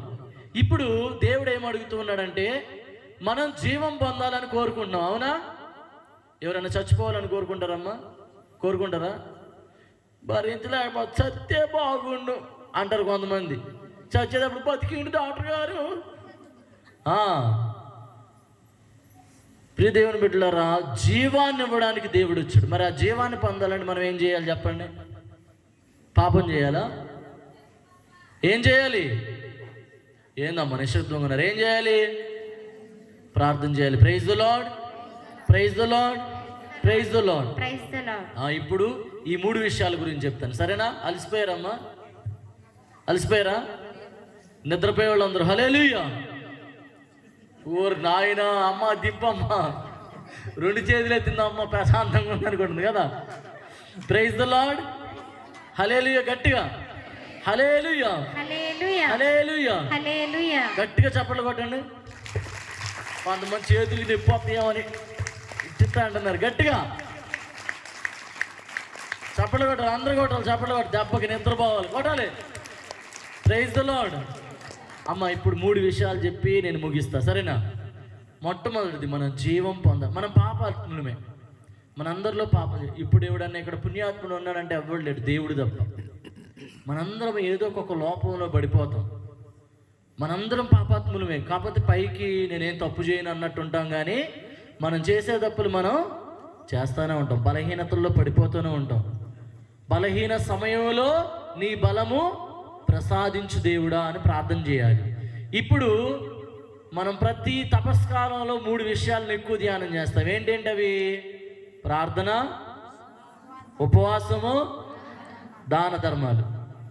అమ్మా ఇవి బాగా గుర్తుపెట్టుకోవాలి, సరేనా? గుర్తుపెట్టుకుంటారా? నేను మీకు కొటేషన్స్తో పాటు చెప్తా, కొటేషన్లు కూడా మీరు గుర్తుపెట్టుకోవాలి, సరేనా? ఓకేనా? ఏందమ్మా ఓకేనా? ఏమమ్మా నాయన, పైన మంచి పడుతుంది, నేను తగులుకొని చెప్తానే ఉన్నాడు. పొద్దున్నే లేచి పనికి పోవాలి, తొందరగా అయిపోతే గప్పుకునే మొత్తం తిని వెళ్ళిపోదామని మేము చూస్తుంటే ఈనాడు తగులుకొని చెప్తానే ఉన్నాడు కదా. Praise the Lord, praise the Lord. మొట్టమొదటిది ప్రార్థన అంటే ఏంటి? ప్రార్థన అంటే ఏంటి? దేవునితో సంభాషణ. మా వాళ్ళు రెడీగా ఉన్నారే మైకులు పట్టుకొని. దేవునితో సంభాషించడం. ఓకే, ఇంకా ప్రార్థన అంటే ఏంటమ్మా? ప్రార్థన అంటే ప్రార్థన. ఇంక ప్రార్థన అంటే ఏంటంటే నేనేం చెప్పేది? ప్రార్థన అంటేనే ప్రార్థన కదా. ప్రార్థన అంటే ఏంటి బాబాయ్ మీరు చెప్పండి. ఊరు నాయన రాక ఈరోజు వచ్చి టేబుల్ మీద కూర్చుంటే ఈయనకని నా మీద పడింది అంటారు. ప్రార్థన అంటే ఏంటి? ప్రార్థన అంటే దేవుడికి ప్రార్థన చేసుకోవడం, అదే ప్రార్థన కదా. Very good. దేవునితో మాట్లాడటం, దేవునితో సంభాషించడం. ఇంకా అమ్మ ఎవరైనా ప్రార్థన అంటే ఏంటంటే ఏం చేస్తారమ్మా? ఆకే అని తెలుసు, ఫాదర్ని అడిగి చెప్తారు, అంతేనా? ప్రార్థన అంటే ఏంటి? అమ్మ నేను ఒకసారి ఇదిగో వీళ్ళు చెప్పారు కదా, దేవునితో మాట్లాడటం అని చెప్పారు. ఒక ఆమె చెప్పింది ప్రార్థన అంటే ఏంటమ్మా అంటే దేవునితో మాట్లాడతామని అంది. నేను కావాలని అందరిని అడిగాను ప్రార్థన అంటే ఏంటి, ప్రార్థన అంటే ఏంటి అని. మొత్తం అందరిని అడుగుతుంటే సగం మంది దాకా ప్రార్థన అంటే దేవుడితో మాట్లాడతామండి, దేవుడితో మాట్లాడతామన్నారు. ఇక తర్వాత నుండి ఆమె చెప్పిందేనండి అంటారు. నేను కావాలని లాస్ట్ ఆమె ఏం చెప్పిందమ్మంటే నాకేం తెలుసు అంది కదా. మనలో కూడా ఇట్లాంటి వాళ్ళు ఉంటారు. ఎవరైనా 2 మాటలు చెప్పంగానే అదేనండి, అది ఏది నాకు తెలవదు కదా. ఇప్పుడు నేను చెప్తా చూడు, ప్రార్థన అంటే ఏంటంటే మా సభ పునీతురాలైనటువంటి పునీత ఆవిలాపురి తెరేజమ్మ గారు అంటారు, prayer is a loving conversation between God and we whom we know and loves us. ప్రేమపూర్వక సంభాషణ. చెప్పండి అమ్మ, ప్రార్థన అంటే ఏంటి? అందరు చెప్పాలి. ఏంది స్థుతులు అంటున్నారేంటి? ప్రార్థన అంటే ఏంటి? నాలుగు తిరగదండి, నాకు బూతులు తిడతాకి తిరిగింది కానీ ఎట్టా అని చెప్పినప్పుడు తిరగదు కదా. చెప్పండి, ప్రార్థన అంటే ఏంటి? ఇది గుర్తుపెట్టుకోండి. ఈ ప్రేమపూర్వక సంభాషణలో మనం దేవునితో ప్రేమగా మాట్లాడతాం. ప్రేమ ఉన్న చోట అరుపులు ఉంటాయా? నెమ్మడంగా మాట్లాడు. ఏం చేస్తుంది? తిన్నావా? ఇదే నువ్వు ఎంత ప్రయత్నించినా వినాలని, నువ్వు ఎంత చెవి వేసినా నీ చెవికి చక్రాలు చిక్తారమ్మా. చాలా సైలెంట్గా మాట్లాడు. ఇదే అందరూ కొనుక్కుంటున్నారు, అసలు మాట్లాడేది మనకి వినపడి సావట్లేదు అనుకోండి. ప్రేమ ఉన్న చోట అరుపులు ఉండవు. మరి ప్రేమ లేని చోట ఏముంటుంది? ప్రేమ అంట ఒక బంధం, ఒక దారం లాంటిదంట. ఆ దారం మన ఇద్దరికి, ఆయన నువ్వు ఆ దారం పట్టుకున్నప్పుడు మంచిగానే ఉంటుంది. తెగిపోయింది అనుకో ఏమైద్ది? ఇప్పుడు ఉదాహరణకి ఒక గాలిపటాన్ని ఎగరేస్తున్నారు అనుకోండి అమ్మ, ఆ దారం ఉన్నంతసేపు గాలిపటం పైకి ఎగిరిద్ది, అవునా? దారం తెగింది అనుకో ఏమైద్ది? వెరీ గుడ్ పాప, అది పోయినట్టుంది, అది ఎటో పోద్ది కదా, అవునా కదా? మన జీవితాల్లో కూడా ఈ ప్రార్థన అనేది మనకు నిజంగా ప్రార్థన చేసినప్పుడు, ఎవరెవరైతే నిజంగా మనస్ఫూర్తిగా ప్రార్థన చేస్తారో వాళ్ళని దేవుడు ఎప్పుడు మర్చిపోడు. హృదయపూర్వకంగా ప్రార్థన చేయాలి, ప్రేమపూర్వకంగా ప్రార్థన చేయాలి. ఎలా అంటే, ఇదిగో దేవా, నాకున్నదంతా నువ్వే కదయ్యా, నేనేమై ఉన్నా నువ్వే కదా ప్రభువా, నా పరిస్థితి ఏదైనా నువ్వే కదా ప్రభువా, నా వారు నన్ను విడిచిపెట్టినా నీవే కదా ప్రభువా, నేను అనారోగ్యాలు పాలైపోయినా నువ్వే కదా ప్రభువా, నన్ను ఎంతమంది దూషించినా, నా వెనకాల ఎంతమంది నా గురించి చెడుగా మాట్లాడుకున్నా నన్ను నడిపించేది నువ్వే కదా ప్రభువా అని చెప్పి ప్రేమపూర్వకంగా మాట్లాడుకోవాలి. ఎక్కడైతే ఈ ప్రేమ ఉండదో, ఉదాహరణకి గొడవలు అయ్యే చోట మీరు ఎప్పుడైనా చూసారా? గొడవలు ఆడుకున్న వాళ్ళని చూసారా? మనిషి ఇక్కడే ఉంటాడు, అక్కడే ఉంటాడు, అని అర్థం అంటారు. ఎందుకు? ఆ ప్రేమ బంధం లేదు, అక్కడ ప్రేమ బంధం కట్ అయిపోయింది. అందుకనే వాళ్ళ హృదయాలు దూరం అయిపోయాయి. మనిషి దగ్గరున్నా ఎక్కడో ఉన్నట్టు అరుస్తూ ఉంటారు. మరి దేవుడు ఏమంటాడంటే, మొట్టమొదటిగా ప్రార్థన, ఉపవాసం, దాన ధర్మం. ఈ ప్రార్థన ఎలా చెయ్యాలి? నా ప్రశ్న అర్థమైందా? మనం ప్రార్థన ఎలా చెయ్యాలి? మత్తయి శుభవార్త 6వ అధ్యాయం 6వ వచనం చదవండి. మత్తయి శుభవార్త 6వ అధ్యాయం 6వ వచనం. Very good. ప్రార్థన చేయనప్పుడు మీరు మీ గదిలోనికి ప్రవేశించి తలుపులు మూసుకొని అదృశ్యుడై ఉన్న నీ తండ్రికి ప్రార్థన చేయండి. అట్లయినా రహస్య కార్యములెల్లా గుర్తించు నీ తండ్రి నీకు తగిన బహుమతిని వసగును. ఎలా చేయాలంటమ్మా ప్రార్థన? రహస్య ప్రార్థన. Praise the Lord, praise the Lord, praise the Lord, hallelujah, చేతులెత్తి హల్లెలూయా, హల్లెలూయా. మీరు అలసిపోయినట్టున్నారు, నేను ఆపేస్తాను, ఎక్కువసేపు చెప్పను. నేను చెప్పినప్పుడు చెప్పండి. మిమ్మల్ని చూస్తే నాకు అర్థమైపోయింది, ఇక ఆపైన ఆయన మా వాళ్ళు కాదయ్యా అంటే దాని అర్థం ఏంటంటే, మనం ఎక్కడికైనా వెళ్ళినప్పుడు, నేను చాలా ప్లేస్కి వెళ్తూ ఉంటాను కదా, ప్రజలు మీ మనసులు మాకు ఎలా అర్థమైంది తెలుసా? మేము చెప్పినప్పుడు ఉత్సాహంగా టక్కని చదవడం, హల్లెలూయా చెప్పినప్పుడు చెప్పడం చెప్తే ఓకే వీళ్ళు ఇంట్రెస్టెడ్గా ఉన్నారు, మనం ఎంతసేపు అని చెప్పవచ్చు అని చెప్తాం. ఎవరన్నా చెప్పమన్నప్పుడు ఇట్టు చేసిన వీళ్ళకి ఇష్టం లేదు కాబట్టి మనం ఆపేయాలని చెప్పి మేము ఎంత చెప్పాలనుకున్న దాన్ని మేము ఆఫ్ చేస్తాం. సరేనా? మిమ్మల్ని ఏమి ఇబ్బంది పెట్టాం. ఇక్కడ లేని వాళ్ళందరూ ప్రైజ్ ది లార్డ్. ఉరే ఏంట్రా Dippu praise the Lord. Hallelujah, గట్టిగా హల్లెలూయా, హల్లెలూయా, హల్లెలూయా, హల్లెలూయా, హల్లెలూయా. ఒకరోజు ఇట్టే అమ్మ, నేను గట్టిగా స్వరములు హల్లెలూయా చెప్పండి అన్న. ఆమె పక్కన అంటే పన్నామ కూర్చుందట, హల్లెలూయా అని ఆమె చెవిలో అరిసిందేమో. ఈ కాళ్ళతో గుద్దుకోవడమే సరిపోయింది. నా చెవులు అరితే అమ్మ చెవి పగిలిపోయింది, అమ్మో గుయ్యమని సౌండ్ వచ్చేస్తుంది. నా చెవులు అరిసింది, ఇది నిద్ర అంతా పోయింది కదా. మీరు కొంపది హల్లెలూయా అన్నప్పుడు పక్కన వాళ్ళ మీద అరవమాకండి. ప్రైజ్ ది లార్డ్, హల్లెలూయా, గట్టిగా హల్లెలూయా, హల్లెలూయా. ప్రియ దేవుని బిడ్డలారా, మొట్టమొదటిగా మనం నేర్చుకున్నాం, మనం ప్రార్థన ఎలా చేయాలి అంటే రహస్య ప్రార్థన చేయాలి. ఎలాంటి ప్రార్థన చేయాలమ్మా? రహస్య ప్రార్థన. అట్లయినా రహస్య కార్యాలెల్లా చూసేటటువంటి నీ తండ్రి నీకేం వసుకుతాడు? బహుమతినిస్తాడు. జనంలో అందరూ ప్రార్థన చేస్తారు, ఎందుకంటే నేను ప్రార్థన చేయకపోతే పక్కన వాళ్ళు చూస్తారని చెప్పి అయినా ప్రార్థన చేస్తారు, నటిస్తారు. కానీ దేవుడు అంటున్నాడు, రహస్యంగా ఎవరెవరైతే మీరు ఎక్కడున్నా సరే అక్కడ మోకాళ్ళు వేసి ప్రార్థన చేసుకునే వాళ్ళు రహస్య ప్రార్థన దేవుడు చూస్తాడు. జనంలో ప్రార్థన చేయమంటే దేవుడు ఏం చేస్తాడు? కానీ రహస్యంగా నువ్వు ఒక్కదానివే ఉన్నప్పుడు ఎంతమంది నిజంగా ప్రార్థన చేసుకుంటున్నారు? సినిమాలు చూడడానికి టైం ఉంది, సెల్ ఫోన్లో మాట్లాడడానికి టైం ఉంది, సెల్ ఫోన్లో చూసుకోవడానికి టైం ఉంది, ఇన్స్టాగ్రామ్లో వాడడానికి టైం ఉంది, యూట్యూబ్లు అవి చూస్తారు. కానీ ప్రార్థన చేసుకోవడానికి ఒక 5 నిమిషాలు ఎంతమంది? అమ్మ నీకు దేవుడు రోజంతా నిన్ను కాపాడుతుంటే నువ్వు దేవుడికి ఒక 5 నిమిషాలు ఇవ్వలేవమ్మా? ఇస్తారా ఎవరా? ఖచ్చితంగా ఇవ్వాలి. ఎందుకంటే నీకు దేవుడు 24 గంటలు ఇస్తున్నాడు. 24 గంటలు నిన్ను దేవుడు కాపాడుతున్నాడు. అయ్యా నన్ను 24 గంటలు కాపాడు ప్రభా, ఈ 5 నిమిషాలు నేను నీకు ప్రార్థన చేసుకుంటానని కూర్చొని ఎంతమంది ప్రార్థన చేస్తున్నారు? రహస్య ప్రార్థన చేయాలి. ప్రార్థన చేయండి అమ్మా, ప్రార్థన చేయండి. ఒకసారి నేను డిస్కవరీ ఛానల్ చూస్తుంటే ఒక ముసలి అంటే ఏంటి? క్రొకడైల్. ఒక ముసలి నీటి బయటకు వచ్చి పడుకుంది. ఒక పెద్ద పులి ఏం చేసిందంటే ఆ ముసలను చంపాలని పట్టుకుంటుంది. ఆ ముసలి ఏం చేసింది? స్లోగా వెనక్కి జరిగి తన తోకను ఎక్కడ పెట్టింది? నీటిలో పెట్టింది. ఆ నీటిలో తోకను పెట్టినప్పుడు అది ఒకేసారి ఆ పెద్ద పులిని అలా పట్టుకొని ఆ నీటిలో గిరగిరా తిప్పి బయటికి ఇసురు కొట్టింది. పెద్ద పులి దెబ్బకి చచ్చింది. దీని ద్వారా మీకు ఏమర్థమైంది? ఏమర్థమైందమ్మా? నేను చెప్పింది మీకు అర్థమైందా? విన్నారా వెళ్ళదా? ఏందమ్మా ఎట్టున్నారు మీరు? విన్నారా? అక్కడ ఆ మొసలి పెద్ద పులిని చంపగలిగింది, అవునా? ఎలా చంపగలిగింది?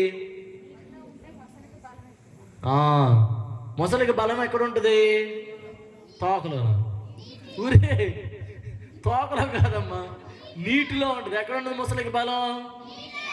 మొసలి ఎప్పుడైతే నీటిలో ఉంటుందో, ఎంత పెద్ద సింహం కాదు, పులి కాదు, ఏదొచ్చినా దాన్ని చంపి పడేస్తుంది, అవునా కదా?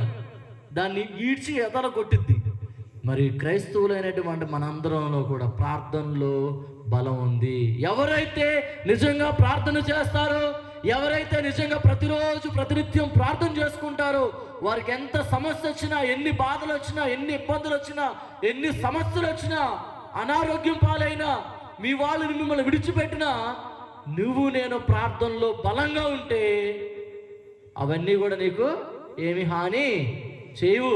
ఎందుకు? నువ్వు ప్రార్థనలో దేవునిలో బలంగా ఉన్నావు. ఆ ముసలి నీటిలో ఉన్నప్పుడు ఏ విధంగా బలంగా ఉంటూ ఉందో, క్రైస్తవులైనటువంటి దేవుని బిడ్డలమని చెప్పుకునే మనము ఎప్పుడైతే ప్రార్థన చేస్తామో దేవుడు మనకు కూడా అంతే బలాన్ని ఇస్తాడు. మన మీదకి వచ్చేటటువంటి బాధలు కావచ్చు, నిందలు కావచ్చు, అవమానాలు కావచ్చు, నువ్వు చేయనివి నీ మీదేసి రుద్దొచ్చు, అవేవి నిన్ను బాధించు. ఎప్పుడు? ప్రార్థనలో నువ్వు నిలబడినప్పుడు. చేపకి ఊపిరి ఎక్కడ ఉంటుంది? నీటిలో ఉంటుంది కదా. నీటిలో ఉండి బయట వేస్తే ఏమైంది? చచ్చిపోయింది. అదేవిధంగా మనము కూడా పైకి బ్రతికే ఉన్నాం, అదే శారీరకంగా బ్రతికే ఉన్నాం, కానీ ఆత్మీయంగా చాలామంది చచ్చిపోయాం. ఎందుకు? మనకు జీవజలం లేదు, మనలో జీవం లేదు, మనలో పరిశుద్ధత లేదు, మనలో ప్రార్థనా జీవితం లేదు. ఏదో ప్రార్థన అంటే ప్రార్థన, రావాలంటే రావాలి, కూర్చోవాలంటే కూర్చోవాలి, వినాలంటే వినాలి, పోవాలంటే పోవాలి. చెవిటోడు చెవిలో శంఖం వదినట్లే ఎంతసేపు. సాక్షాత్తు దేవుడి దిగి వచ్చి చెప్పినా కొంతమంది వినరు, చెవులు మందబారిపోతాయి అంటాడు. దేవుడు అంటున్నాడు కదా, వినినను వారు గ్రహింపకుండానట్లు వారు చెవులు మందబారిపోయాయి, చూసినను చూడనట్లు వారు కళ్ళు అందహీనమైపోయాయి అని చెప్తున్నాడు దేవుడు. కొంతమంది దేవుడు ఎన్ని కార్యాలు చేసినా, ఎన్ని గొప్ప పనులు చేసినా, ఎన్ని ఆశీర్వాదాలు ఇచ్చినా వాళ్ళు తెలుసుకోరు. దేవుడు వాళ్ళని ఎంత అనారోగ్యం నుండి బయటికి తీసుకొచ్చినా కృతజ్ఞత భావం తెలుసుకోరు. అందుకే దేవుడు అంటున్నాడు, ప్రియ దేవుని బిడ్డలారా, మీరు చేప ఏ విధంగా నీటిలో నుండి బయటపడేస్తే చచ్చిపోయిద్దో మన ఆధ్యాత్మిక జీవితాలు కూడా ప్రార్థన లేకపోతే ఫలించవు. నేను మీ అందరికి ఒక విషయం చెప్తానమ్మా, అది గుర్తుపెట్టుకోవాలి. నేను మళ్ళీ వచ్చినప్పుడు, ఒకవేళ దగ్గరలో ఏదైనా ఊరు వచ్చినప్పుడు మీరు అక్కడికి వస్తారు కదా, లేకపోతే నేను ఇక్కడికి మళ్ళీ ఎప్పుడైనా వచ్చినప్పుడు అడుగుతా. అందరూ గుర్తుపెట్టుకోవాలి. ఈ వచ్చిన ఎవరైనా నాకు చెప్పారనుకోండి, నేను మీకు గిఫ్ట్ ఇస్తాను. గిఫ్ట్ ఇస్తారండి బాబు, గిఫ్ట్ అంటే జపమాలు ఇస్తానమ్మా. వీళ్ళట్టే చెప్తారు కానీ మీరు, నేను ఇస్తా అమ్మా. ఏమిస్తా? మంచి జపమాలు ఇస్తా, సరేనా? ఇక మాకు సపరేట్గా కేరళ నుండి తయారు చేస్తాను మంచి జపమాలు అమ్మా, సరేనా? చెప్పిన వాళ్ళకి ఇస్తా, ఓకేనా? చెప్పండి. యోహాను శుభవార్త, నోరు తెరిచి చెప్పండి అమ్మ తల్లి. యోహాను శుభవార్త 15వ అధ్యాయము 5వ వచనము.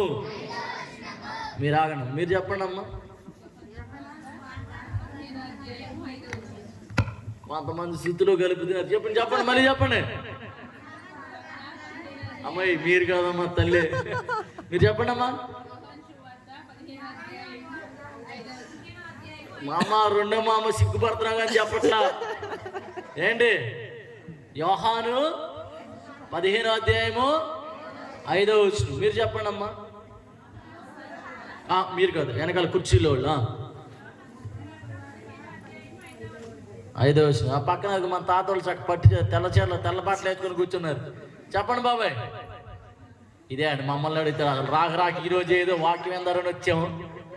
యోహాను శుభవార్త 15వ అధ్యాయము 5వ వచనం. మీరు చెప్పండి,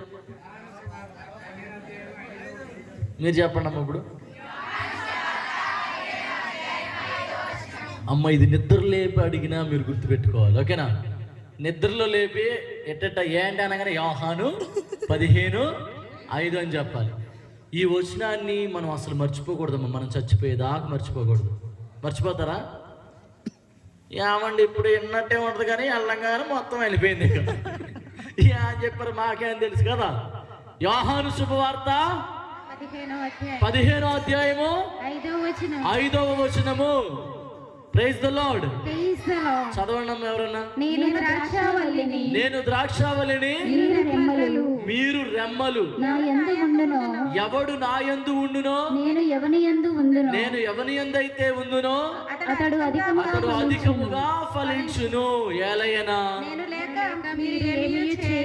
లేకుండా మీరేమి. బండ గుర్తు పెట్టుకోండి అమ్మ దీన్ని. ఈ వచనాన్ని ప్రతి ఒక్కరు గుర్తు పెట్టుకోవాలి. యోహాను 15:5, 15వ అధ్యాయము 5వ వచనం. నేను ద్రాక్షావళిని, మీరు రెమ్మలు. ఎవడు నా యందు ఉండునో, నేను ఎవని యందైతే ఉంటానో అతడు అధికముగా ఫలించును. అమ్మ మీ ఇంటి దగ్గర ఎవరైనా ఇంటి దగ్గర పూల చెట్లు ఉన్నాయా? అమ్మ నాయన ఉన్నాయంటే పూలు తేమంటాడు. ఆమె ఎందుకు వచ్చింది? లేవులేండి అంటారా? పోనీ పండ్ల చెట్లు ఉన్నాయి అమ్మ ఎవరి దగ్గరైనా? మామిడి చెట్లు కానీ లేకపోతే ఏదన్నా సపోటా లేకపోతే ఆరెంజ్ అలాంటి చెట్లు ఏమైనా ఉన్నాయా? ఉన్నాయి కానీ కాయట్లేదు లేండి కదా. Praise the Lord, praise the Lord. అమ్మ మేము బ్రదర్లుగా ఉన్నప్పుడు మాకు గార్డెన్స్ ఇస్తారు. ఇక్కడ నుండి ఇక్కడ దాకా నీది, ఇదంతా నువ్వు శుభ్రం చేసుకొని పండియాలి అని చెప్పి మాకు గార్డెన్స్ ఇస్తారు. అయితే నాకు ఒక గార్డెన్ ఇచ్చారమ్మ. గార్డెన్ చేంజ్ చేసి ఒక గార్డెన్ ఇస్తే, నా గార్డెన్ అంటే నాకు ఇచ్చినటువంటి ఏమంటారు, ఆ భూమిలో ఒక చెట్టు ఉంది, మామిడి చెట్టు, హైబ్రిడ్ చెట్టు. ఇంతే ఉంటుంది కానీ ఫుల్ కాయలే కాయలు. అయితే నేను ప్రతిరోజు లెక్కేసేవాడిని. ఒక కొమ్మకి ఆల్మోస్ట్ ఒక 37-38 కాయలు ఒక కొమ్మకే. అప్పుడు నేను వెళ్ళి ప్రతిరోజు 1, 2, 3, 4, 5, 6, 7 లెక్కేసేవాడిని. ఎందుకంటే అది చూసినప్పుడల్లా అదొక ఆనందం కదా, నా గార్డెన్లో చెట్టు ఉందని. అయితే కోత ఎట్నుండి వచ్చిందో తెలియదమ్మా. పరిగెత్తుకొని వచ్చి కొమ్మ మీద తమేలు దూకింది. ఆ కొమ్మ ఇరిగిపోయింది. ఏం చేస్తారు? ఏమైనా చేయగలమా? మళ్ళీ నువ్వు కొమ్మను లాగి కట్టిన అది ఫలిస్తుందా? ఫలిస్తుందా? ఇక్కడ దేవుడు ఏమన్నాడంటే, నేను ద్రాక్షావళిని, మీరు కొమ్మలు. ఎవడు నన్ను అంటి పెట్టుకొని ఉంటాడో, ఎవడు నా యందు ఉండునో, నేను ఎవని యందైతే ఉండునో అతడు అధికముగా ఫలిస్తాడు. దేవుడు లేకుండా, ఏలైనా నేను లేకుండా మీరేమీ చెయ్యజాలరు. ఓ పాట ఉంది, పాడదామా? ఎన్ని తలచినా ఏ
కూటమి పెట్టుకున్నా, ఎంతమంది జనం వచ్చినా, ఇన్ని అరేంజ్మెంట్లు చేసినా ఎవరి చిత్తం ఇది? మనం ఇదంతా రెడీ చేసిన తర్వాత ఒక గాలిట్టి ఊపి ఒక వర్షం ఒక పడింది అనుకో, ఏమైతే ఇది ఏంటి బాబా చేసుకుందారనుకుంటే ఇట్ట అయిపోయింది కదా. కానీ దేవుడు కృప లేకుండా, దేవుడు అంటున్నాడు, నేను లేకుండా మీరేమి, ఎవడు నా ఎందైతే ఉంటాడు, ఎవడు నన్ను అంటి పెట్టుకుని ఉంటాడు, ప్రార్థన చేస్తూ ఉంటాడు నా మీద. ఒక కొమ్మ తల్లి కొమ్మతో ఉండకపోతే ఫలించదు, మరి మనం దేవుని యందు ఉండకపోతే ఫలించము అని చెప్పి దేవుని వాక్యం చెప్తుంది. మరి ఇప్పుడు మనం ఎలా ప్రార్థన చేయాలో చెప్పాడు. ఎలా ప్రార్థన చేయాలంట? ఎలా ప్రార్థన చేయాలి? రహస్యంగా ప్రార్థన చేయాలి. రెండవదిగా మనం ఎలా ప్రార్థన చేయకూడదు ఒకసారి చూడండి. మత్తయి శుభవార్త 6వ అధ్యాయం 5వ వచనం. మత్తయి శుభవార్త 6వ అధ్యాయం 5వ వచనం. కపట భక్తుల వలె మీరు ప్రార్థన చెయ్యవలదు, నటించమాకండి. చాలమ్మా. ఎలా ప్రార్థన చేయకూడదంట? ఎలా ప్రార్థన చేయకూడదు? నటించకూడదు. కొంతమంది నటన ఒక కన్నుడు తెరిచి ఏంటి అందరు కళ్ళు మూసుకొని ప్రార్థన చేద్దామంటే ఒక కన్ను తెరిచి ఉండదు, గుద్దితే మళ్ళీ కన్ను మూసుకుపోవాలి కదా. కళ్ళు మూసుకొని ప్రార్థన చేయనట్టు ఇటు చూస్తూ ఉంటుంది. ఎందుకు? నటిస్తుంది. మళ్ళీ ఫాదర్ కళ్ళు తెరిచి చూడగానే ఎవడికి మోసం చేస్తున్నావమ్మా నువ్వు? కొంతమంది ఇంకా నటన. గుళ్ళో అందరు కూర్చొని ఫాదర్ ప్రసంగం చెప్తుంటే వచ్చేదే లేటుగా మళ్ళీ అందరు ముందు చకటాక వచ్చి అటు జరగండి అని మోకాళ్ళు వేసి చూసి మళ్ళీ ప్రార్థన చేస్తుంది. ఎవరికి చూపిస్తుందో నాకు అర్థం కావట్లేదు. నటించేవో నరుడా నమ్ముకోకు ఈ లోకం, నమ్మిన వారెందరూ మట్టిలో కలిసిపోయారుగా. నటించమాకండి. దేవుడు ఏమంటాడంటే కపట వేషధారులు వలె మీరు ప్రార్థన చేయవలదు. ఇక్కడేమో ప్రభువా నీకు స్తోత్రం, ప్రభువా నీకు వందనాలు, ప్రభువా దీవించి ప్రభువా అని ప్రార్థన చేద్దు. ఓసారి గుడి అయిపోయాక మాట్లాడితే మనం మాటలు వినలేము. గుళ్ళో మాత్రం అమ్మో పరలోకం నుండి దేవత దిగి వచ్చేసినట్టు అనిపించింది. గుడి అయిపోయి ఆ గేటు దాటిందనుకో నటిస్తున్నారేంటమ్మా, అంటే మోసం చేస్తున్నారు, దేవుడిని మోసం చేస్తున్నారు. ఏంది ఎంత ప్రార్థన చేసినా జరగట్లేదు ఫాదర్ గారు అని. ఎందుకు జరిగింది? ఇదే నాలుగుతో నువ్వు దేవుని స్తుతిస్తున్నావు, ఇదే నాలుగుతో నువ్వు ఇతరుల గురించి చెడుగా మాట్లాడుతున్నావు, ఇదే నాలుగుతో ప్రభువా నీకు వందనాలు అన్నావు, ఇదే నాలుగుతో నువ్వు నాశనం అయిపోను కాక అంటున్నావు. ఇంక నీ ప్రార్థన దేవుడు ఎందుకు అంటాడు? కాబట్టి ప్రియ దేవుని బిడ్డలారా, కపట వేషధారుల వలె ప్రార్థన చేయమాకండి. సిన్సియర్గా ప్రార్థన చేయండి, నిజాయితీగా ప్రార్థన చేయండి. చేసే కొద్ది సమయమైనా నిజాయితీగా ప్రార్థన చేయాలి, నటించకూడదు, ఎవరికో చూపించడానికి ప్రార్థన చేయకూడదు. అందుకే దేవుడు ఏమంటాడు? ఎలా ప్రార్థన? రహస్యంగా ప్రార్థన చేయాలి. అమ్మ మైక్ కూడా ఆపేసినట్టున్నారు. హలో హలో హలో వేరే మైక్ దీంట్లో చెప్తారా? అది అందరూ బయట.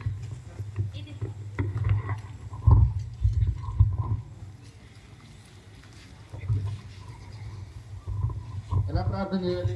గుర్రాట్లా. Praise the Lord. అమ్మాయి ఆపైతే అంత ప్రశాంతంగా ఉంది కదా. Praise the Lord. Hallelujah hallelujah hallelujah. రహస్యంగా ప్రార్థన చేయాలి. ఎలా ప్రార్థన చేయకూడదు? కపట భక్తుల వలె. ఒరే చెవిటోడు చెవిలో శంఖ ఊదినట్టే ఉందిగా, ఇంతసేపు చెప్తే మళ్ళీ తెల్లమొఖం వేసుకొని చూస్తున్నారు. కపట వేషధారుల వలె మనం ప్రార్థన చేయకూడదు. మరి ఎవరి కోసం ప్రార్థన చేయాలి? యేసయ్య కోసం ప్రార్థన చేయాలి. వెరీ గుడ్ తల్లి. ఎవరి కోసం ప్రార్థన చేయాలి? నా భర్తను దీవించయ్యా, నా బిడ్డను దీవించయ్యా, నన్ను దీవించయ్యా, ఆమేన్. ఇదే నా ప్రార్థన. ఎవరి కోసం ప్రార్థన చేయాలి? పిల్లలు మెరుగమ్మా, వాళ్ళన్న సమాధానం. మిగిలిన వాళ్ళందరూ ఏమో నాకేం తెలిసి ఎవరి కోసం ప్రార్థన చేయాలి, నా కోసం నేను ప్రార్థన చేసుకుంటానండి కదా. ఇక్కడ దేవుడు ఎవరి కోసం ప్రార్థన చేయమన్నాడు చూద్దాం. మత్తయి శుభవార్త 5వ అధ్యాయము 44వ వచనం. మత్తయి నేనెప్పుడు శుభవార్త మీతో 5వ చెప్పినదేమన్నా అధ్యాయము 44వ చదువు. నేనెప్పుడు మీతో చెప్పినదేమన్నా నేనిప్పుడు మీతో చెప్పినదేమనగా మీ శత్రువులను ప్రేమింపుడు, మీ శత్రువులను ప్రేమించండి. మిమ్ము హింసించు వారి కొరకు ప్రార్థింపుడు. ఎవరి కోసం ప్రార్థన చేయాలమ్మా? హింసించు వారి మిమ్ము హింసించు వారి కొరకు ప్రార్థన చేయాలి. మిమ్మల్ని ఎవరైతే బాధ పెడుతున్నారో వాళ్ళ కోసం ప్రార్థన చేయాలి. మిమ్మల్ని ఎవరైతే అవమానపరుస్తున్నారో మీరు వారి కోసం ప్రార్థన చేయాలి. ఎవరిని ప్రేమించాలంట? ఎవరిని ప్రేమించాలి? శత్రువులను మీ శత్రువులను ప్రేమించండి, మేము హింసించు వారి కొరకు ప్రార్థించు. ప్రార్థన చేయండి. ఇక్కడ నేను మీ అందరిని ఒక ప్రశ్న అడుగుతున్నా. మీ శత్రువులను ప్రేమించండి అని దేవుడు చెప్తున్నాడు కదా, ప్రేమిస్తున్నారా? మీ శత్రువులను ప్రేమించండి, మేము హింసించు వారి కొరకు ప్రార్థన చేయండి అని దేవుడు చెప్తున్నాడు, క్రీస్తు ప్రభు. ఇక్కడ శత్రువులను ప్రేమించడం పక్కన పెట్టండి, మీ ఇంట్లో ఉన్న వాళ్ళని మీరు ప్రేమిస్తున్నారా? మీ తల్లిదండ్రులను మీరు ప్రేమిస్తున్నారా? నీ భర్తను నువ్వు ప్రేమిస్తూ ఉన్నావా? నీ భార్యను నువ్వు ప్రేమిస్తూ ఉన్నావా? ప్రియ దేవుని బిడ్డలారా, 4వ ఆజ్ఞ ఏంటమ్మా? 4వ ఆజ్ఞ తల్లిదండ్రులను ప్రేమించు. తల్లిదండ్రులను గౌరవించుదువు గాక. ఏంటమ్మా? ఓరు నాయన, సమాధానం చెప్పి సావండమ్మా. ఏంటి? తల్లిదండ్రులను గౌరవించుదువు గాక. తల్లిదండ్రులను గౌరవించాలి. కానీ మనలో చాలా మంది ఎంతో మందిని ప్రేమిస్తున్నాం. దేవానిని ప్రేమిస్తున్నాను, అయ్యానిని ప్రేమిస్తున్నాను అని చెప్తాం, కానీ తల్లిదండ్రులను ప్రేమించట్లా, అత్తమామలను ప్రేమించట్లా, ఇంట్లో ఉన్న వాళ్ళని ప్రేమించట్లా. బయటోడు ప్రేమలు కావాల్సి వస్తుంది. బయట ఉన్న వాళ్ళని అయితే నిన్ను ప్రేమిస్తాను, నన్ను అర్థం చేసుకుంటావు. ఇంట్లో వాడు నీకోసం కష్టపడవచ్చు, నీకోసం నష్టపడవచ్చు, నీకోసం బాధపడవచ్చు అని మాత్రం ఎప్పుడు తిడతానే ఉంటాం. ఇక్కడ దేవుడు ఏం చెప్తున్నాడంటే, మీరు మీ శత్రువులు ప్రేమించేది తర్వాత అమ్మ, ముందు ఇంట్లో ఉన్న వాళ్ళని ప్రేమించండి. నీకోసం నీ భర్త అన్ని కష్టాలు పడుతుంటే నువ్వు నీ భర్తను ప్రేమించకపోతే వేరే వాళ్ళు ప్రేమించారనుకో, అది వేరుగా ఉంటుంది. నీ భార్య నీ కోసం అందరిని వదిలేసి నిన్ను నమ్ముకొని ఉంటే నువ్వు వేరే వాళ్ళని నమ్ముకున్నావు అనుకో, అది వేరుగా ఉంటుంది. కాబట్టి మీ శత్రువులను ప్రేమించడం పక్కన పెట్టండి, ముందు మీతో పాటు ఉన్నటువంటి మీ తల్లిదండ్రులను ప్రేమించండి. ఎంతోమంది తల్లిదండ్రులు ఈరోజు అనాథలుగా బ్రతుకుతూ ఉన్నారు. మనం గుడికి వస్తాం, ప్రార్థన చేస్తాం, తల్లిదండ్రులు పట్టించుకో. నేను చెప్తున్నా, నీ ప్రార్థన దేవుడు వినడు. నిన్ను 9 నెలలు మోసి నీ కోసం తన జీవితాన్ని త్యాగం చేసిన తల్లిదండ్రులనే నువ్వు ప్రేమించట్లేదు, మరి దేవుడిని ఎట్ట ప్రేమిస్తావయ్యా నువ్వు? నీ ఇంట్లో ఉన్నటువంటి నీ తల్లిదండ్రులకు ఒక మొత్తం అన్నం పెట్టలేకపోతున్నావు, గుళ్ళోకి వచ్చి అర్పణలు ఎత్తే నీ అర్పణలు దేవుడికి కావాలా?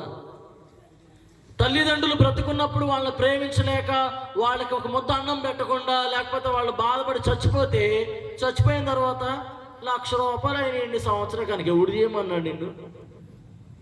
బ్రతుకున్నప్పుడు ఆ ₹1,00,000తో ముద్ద అన్నం పెడితే సంతోషంగా చచ్చిపోయాడు నీ చేతిలో. కాబట్టి ప్రియ దేవుని బిడ్డలారా, ప్రేమించడం బయట వాళ్ళని తర్వాత ప్రేమించుదురు కానీ శత్రువులను తర్వాత ప్రేమించవచ్చు. ఎవరిని ప్రేమించాలి? ముందు ఎవరిని ప్రేమించాలి? ఇంటిలో ఉన్నటువంటి వారిని, మన తల్లిదండ్రులను కానీ, మన అత్తమామలు కానీ, మన అన్నదమ్ములుగా, వాళ్ళు మనం ప్రేమించం.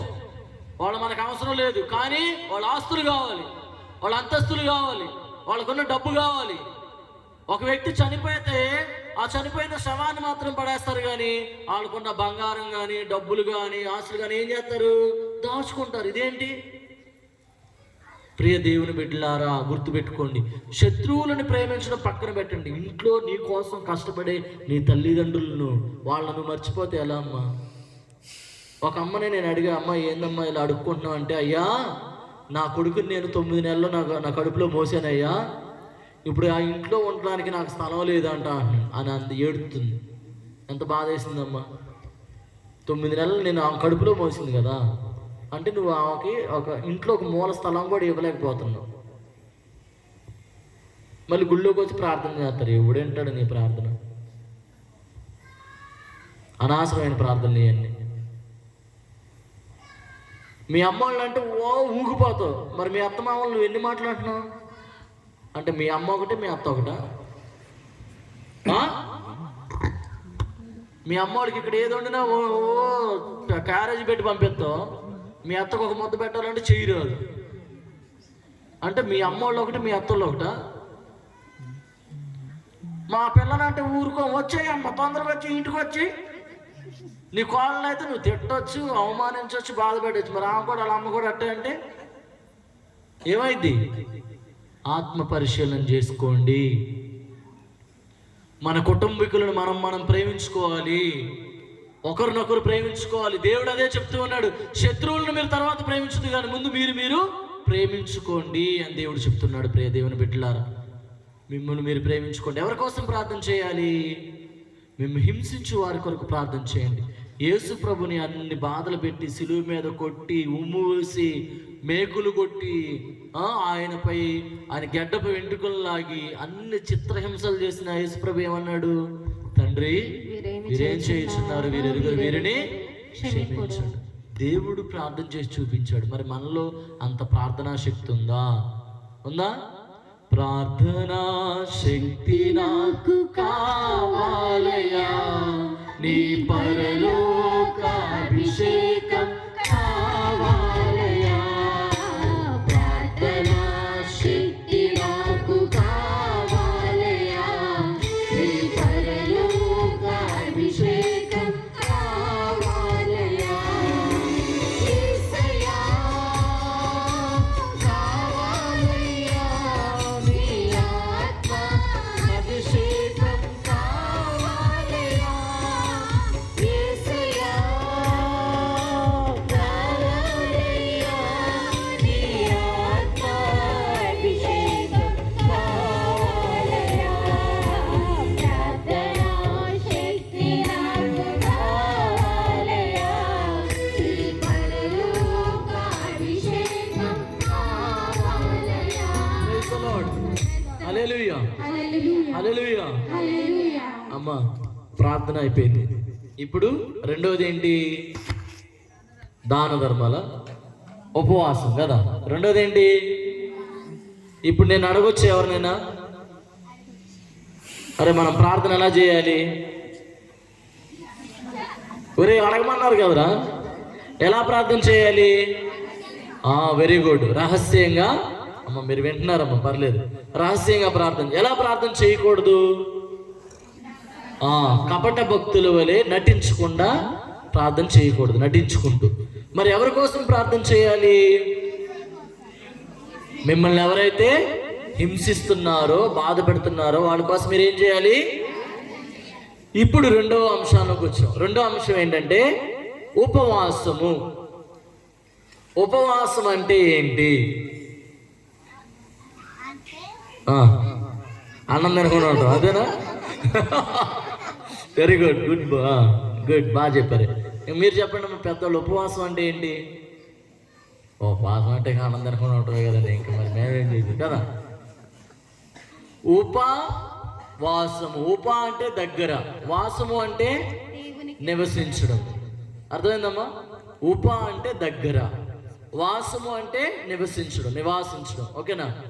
సో ఉపవాసం అంటే ఏంటి? దేవునికి దగ్గరగా జీవించడం. ఉపవాసం అంటే ఏంటి? ఎవరైనా మా దీక్ష వేసుకున్నారమ్మా? ఇక్కడ దీక్ష తీసుకున్నారా ఎవరన్నా? ఎవరు లేరా? మీరు వెరీ గుడ్, పర్లేదు, గుడ్. ఉపవాసము అంటే ప్లస్ వాసము. దేవుని అంటే దగ్గర, వాసము అంటే నివసించడం, అంటే దేవునికి దగ్గరగా నివసించడం. ఒక ఆయన వచ్చిన దగ్గరికి, ఫాదర్ గారండి మా ఆవిడ ఉపవాసం చేస్తుందని ఏడుస్తున్నాడు. ఈయనకేమైంది? వాళ్ళ ఆవిడ ఉపవాసం చేస్తే ఈయన ఎంత ఫీల్ అయిపోతున్నాడని. ఎందుకంటే మీ ఆవిడంటే మీకు అంత ఇష్టమా అంటే, అవునండి మా ఆవిడ ఉపవాసం చేస్తుందని ఇంకా బాధపడుతున్నాడు. మీకేమైనా అన్నం వండి పెట్టట్లేదా ఏంటి అన్న? పెడుతుందండి, నాకు అన్నం వండింది, కూర వండింది, పప్పు వండింది, అన్నీ వండిందని. మరి ఇంకేం బాధ? మా ఆవిడ ఉపవాసం చేయడం నాకు ఇష్టం లేదు ఫాదర్ గారు అన్నాడు. ఈయనేంది వీళ్ళ ఆవిడకి ఎంత ప్రేమ అనుకోని నేను అసలు ఏం జరిగింది చెప్పు అన్న. ఫాదర్ గారు రోజుకి 20 జ్యూసులు తాగుతుందని అన్నాడు. ఏంటి 20 జ్యూసులు తాగుతుందా? ఒక జ్యూస్ వచ్చి ఎంతమ్మా? 40 రూపాయలు. 20 × 40 వేసుకో, ఇంకా అన్నం తింటేనే మెరుగు. పాపం ఆయన ఇంటికి వెళ్ళాక నీరసంగా జ్యూస్ తేడుందంట. ఆయన ఇంటికి వెళ్తాం మానేశాడు కదా. ప్రియ దేవుని బిడ్డలారా, మనం చాలా మంది ఉపవాసం అంటే ఏమనుకుంటాం అంటే అన్నం తినకుండా ఉంటాం అనుకుంటాం. అవునే కదా? ఉపవాసం అంటే అన్నం తినకుండా ఉంటాం కాదు. దేవునికి దగ్గరగా ఉపవాసం అంటే మన చెడు అలవాట్లు మానుకొని, చెడు మాటలు మానుకొని, చెడు తిరుగుళ్ళు మానుకొని, చెడు ఆలోచనలు మానుకొని దేవునికి దగ్గరగా జీవించడం, వాక్యం చదువుకుంటూ, వాక్యం వినుకుంటూ, ప్రార్థన చేసుకుంటూ ఉండడమే నిజమైనటువంటి ఉపవాసం. అన్నం తినకుండా ఉండటం కాదు. అయితే ప్రియ దేవుని బిడ్డలారా, దేవునికి దగ్గరగా నివసించడం. ఇక్కడ దేవుడు ఏం చెప్తూ ఉన్నాడంటే, మనలో కొంతమంది ఉపవాసాలు ఎటువంటి అంటే, ఒక ఆమెను అడిగా, అమ్మా ఎటు నడుస్తుంది, ఇది ఏం పడిపోయింది అనుకోని, అమ్మా ఏందమ్మా అటు నడుతున్నాడు, ఉపవాసం ఫాదర్ గారు అంది. ఊరినైనా చచ్చిపోయేలాగా ఉన్నావు, తినమ్మా దేవుడిని క్షమిస్తాడులే కానీ అంటే, తినండి అంటుంది. తినమ్మా కొద్ది తినే ఏమో నేను ఫాదర్ని చెప్తున్నాను కదా. 3 దాకా అసలు పచ్చి నీళ్లు కూడా పట్టుకోనండి, పచ్చి ఎత్తు కానీ కొద్దిగా వేడి నీళ్ళు తాగను. అయినా నేను తాగనండి, నేను తిన్న 3 దాకా ఏమి తిన్నా అంది. తర్వాత మరి 3కి ఏం తింటావు అమ్మ అని అడిగా నేను కావాలని. 3కి 4 ఇడ్లీలు, 2 దోశలు, 2 అరటికాయలను, 1 గ్లాసు పాలు అంది. ఓరి నాయన, ఈ 3 గంటల దాకా ఆగింది, తర్వాత మొత్తం లాగెత్తుంది కదా. మన ఉపవాసాలు కూడా ఇట్టామంటే కొంతమంది 10 గంటల ఉపవాసం ఉండండి, ఏం తినండి. మరి తర్వాత ఏం తింటావమ్మా, 4 ఇడ్లీలు, 2 దోశలు తింటాను, 1 గ్లాసు పాలు తాగితే చాలండి కయ్యి. గోరి ఉపవాసం ఏదో బాగుంది కదా, నాకు కూడా ఇస్తే బాగుండి అనిపించింది నాకు కదా. అటు చేయకూడదు. ఉపవాసం అంటే ఏంటి? అన్నం మానేయడం, లేకపోతే అవి చేయడం ఇవి చేయడం కాదు. మనలో ఉన్న చెడు అలవాట్లకు దూరంగా ఉండడం, దేవునికి దగ్గరగా ఉండడం. మనం మాట్లాడే బూతులు మానేసి దేవుని వాక్యాన్ని చదవడం, మనం ఆలోచించే చెడు ఆలోచనలు మానేసి దేవుని ఆలోచనలు ఆలోచించడం, ఇది నిజమైనటువంటి ఉపవాసం. అయితే ప్రియ దేవుని బిడ్డలారా, ఒక మాట చెప్తాను చూడండి. యెషయా గ్రంథము 58వ అధ్యాయం 6వ వచనం. యెషయా గ్రంథము 58వ అధ్యాయము 6వ వచనం. నేను ఇష్టపడేటటువంటి ఉపవాసం ఇది. మీరు అన్యాయపు బంధాలను విప్పండి. చాలమ్మా, ఇక్కడ చెప్పండి అమ్మా. దేవుడు ఏమన్నాడంటే, నేను ఇష్టపడేటటువంటి ఉపవాసం ఇది. ఏంటి ఆ ఉపవాసము? మీరు అన్యాయపు బంధాలను విప్పండి. అమ్మ గేదెలు ఉన్నాయమ్మా ఎవరికన్నా ఇక్కడ ఉన్నాయా? Very good. మనం గేదెలకు ఏం చేస్తాం? బంధాలు వేస్తాం కదా, వేస్తారా? ఇరా అది బాగా పరిగెత్తుతుంది అనుకో, ఏం చేస్తారు? కాళ్ళకు బంధాలు వేస్తారు, అప్పుడు అది అక్కడక్కడే నడుస్తుందని. ఇక్కడ దేవుడు ఏమంటాడంటే, నేను ఇష్టపడేటటువంటి ఉపవాసం ఇది. ఏంటి నేను ఇష్టపడే ఉపవాసం అంటే, మీరు అన్యాయపు బంధాలను విప్పుడు. అన్యాయంగా మనం ఎవరికైనా అన్యాయం చేస్తున్నామేమో, నీ భర్తకు నువ్వు అన్యాయం చేస్తున్నావేమో, నీ భార్యకు నువ్వు అన్యాయం చేస్తున్నావేమో, లేకపోతే నీ తల్లిదండ్రులకు నువ్వు అన్యాయం చేస్తున్నావేమో. అలాంటి అన్యాయపు బంధాలు ఏమన్నా ఉంటే ఏం చేయాలి? విప్పండి. మీరు ఇతరుల మెడ మీదకి ఎత్తినటువంటి కాడిని తొలగించండి. నీ మాటల ద్వారా, నీ చేతల ద్వారా, నీ చూపుల ద్వారా నువ్వు ఇతరుల మీద భారాన్ని మోపుతున్నావేమో, నిందలు మోపుతున్నావేమో. అలాంటి నిందలను మీరేం చేయాలి? మీరు ఇతరుల మెడ మీదకి ఎత్తిన కాడిని తొలగింపుడు. తర్వాత ఏమంటున్నాడమ్మా? పీడితులను విడిపించండి. ప్రియ దేవుని బిడ్డలారా, నేను ఇష్టపడేటటువంటి ఉపవాసం ఇదే. కానీ మనం ఏం చేస్తున్నాము అంటే, ఉపవాసం ఉన్నప్పుడు ఒకసారి చూద్దాం. యెషయా గ్రంథము 58వ అధ్యాయం 4వ వచనం చదవండి. మీరు ఉపవాసం ఉండినప్పుడు వివాదములు చేసి తగులాడి కొట్టుకొనుచున్నారు. మీరు ఉపవాసం చేస్తున్నారు, కానీ ఉపవాసం చేసినప్పుడు ఏం చేస్తున్నారు? వివాదాలు ఆడుతున్నారు, గొడవలు ఆడుకుంటున్నారు, కొట్టుకుంటున్నారు, తిట్టుకుంటున్నారు, మళ్ళీ ఉపవాసం చేస్తున్నాం అని చెప్తున్నారు. దేవుడు ఏమంటున్నాడు? చదువమ్మా. మీ కంఠధ్వని పరమున వినపడినట్లుగా మీరు ఈ దినము ఉపవాసం ఉండరు. చదువమ్మా. మీరు ఉపవాసం ఉండినప్పుడు రెల్లు కాడవలే వంగుదురు, బూడిద మీదను. అమ్మ 4వ వచనం చదవమ్మా మళ్ళీ ఒకసారి. మీరు ఉపవాసం ఉండినప్పుడు వివాదములు చేసి తగులాడి కొట్టుకుంటున్నారు. ఇంకేం చేస్తున్నారంటే, మీ కంఠధ్వని 3వ వచనం చదవండి. ప్రజలు ఇట్లా అనుకుంటున్నారు అంటే, మనం అందరం ప్రభు మమ్మ గమనింపని గమనింపనచో ప్రభు మమ్ము గమనింపనిచో మేము ఉపవాసం చేయనేలా మేము ఎందుకు ఉపవాసం చేయాలి? చదువు. ఆయన మమ్ము గుర్తింపనచో ఆయన మమ్ము గుర్తింపనిచో మేము ఒక ప్రొద్దు మేము ఉండనేలా ఒక ప్రొద్దు ఉంటే ఏంటి, మాకేం ప్రయోజనం? ప్రభు ఇట్లు బదులు చెప్పుచున్నాడు, ప్రభు ఇట్లు బదులు పెట్టి చెప్పుచున్నాడు, మీరు ఉపవాసం ఉండినప్పుడు మీరు ఉపవాసం ఉండినప్పుడు మీ లాభమును మీరు చూచుకొనుచున్నారు. Praise the Lord, praise the Lord, praise the Lord, praise the Lord, praise the Lord. Praise the Lord. మీ లాభాన్ని మీరు చూసుకుంటున్నారు. ఉపవాసం ఉంటున్నాను ఫాదర్ గారు అంటారు. మరి ఉపవాసం ఉన్నది ఏం చేయాలి? మీరు పేదలకు ఇవ్వాలి, దాచుకోకూడదు. మీ లాభాలకు కాదు. ఉపవాసం చేస్తున్నానని చెప్పి మరి నువ్వు తినే తిండి, ఇప్పుడు ఉపవాసం చేస్తున్నావు అనుకో, ఒకరోజు నువ్వు మధ్యాహ్నం ఒక 1/2 కేజీ అన్నం నువ్వు తినేదాని అనుకో, 1/2 కేజీ నువ్వు పేదలకి, అన్నం లేని వాళ్ళకి దానం చేయాలి. మీ సొంత లాభాలు మీరు చూసుకుంటున్నారు. మీరు ఉపవాసం చేస్తున్నారు, మీరు తగులాడుతున్నారు, కొట్టుకుంటున్నారు. దేవుడు అంటే నాకు ఇలాంటి ఉపవాసం ఇష్టం లేదు. మరి నేను ఇష్టపడే ఉపవాసం ఏంటి?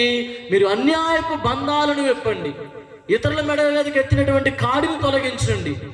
ఇదిగో మీరు పీడితులను విడిపించండి, వారి నెట్టి బాధలకు గురి చేయి మాకండి అని చెప్తున్నాడు. ప్రియమైనటువంటి దేవుని బిడ్డలారా, చివరిగా మనం చూద్దాం. ప్రార్థన అయిపోయింది, ఉపవాసం అయిపోయింది. ఇప్పుడు ఏంటి? దాన ధర్మములు. ఒకసారి చూద్దాం. దానము మనం ఎందుకు చేయాలి అంటే, తోబీతు గ్రంథము 4వ అధ్యాయము 10-11 వచనాలు చదవండి అమ్మా. తోబీతు గ్రంథము 4వ అధ్యాయము 10-11 వచనాలు. దానము, వెరీ గుడ్. దానము మోక్షమునందలిన దేవునికి ఇష్టమైన కానుక. కనుక దానము చేయువారిని ఎక్కడి నుండి రక్షిస్తాడంటమ్మా? అంధకార బంధురమైనటువంటి మృత్యులోకము నుండి రక్షణ పొందాలంటే మనం ఏం చేయాలి? దానం చేయాలి. దానం పరలోకమందున్న దేవునికి ఇష్టమైన కానుక. ఇప్పుడు చూద్దాము. తోబీతు గ్రంథము 4వ అధ్యాయం 8వ వచనం. నీకున్న దానిని బట్టి దానము చేయము.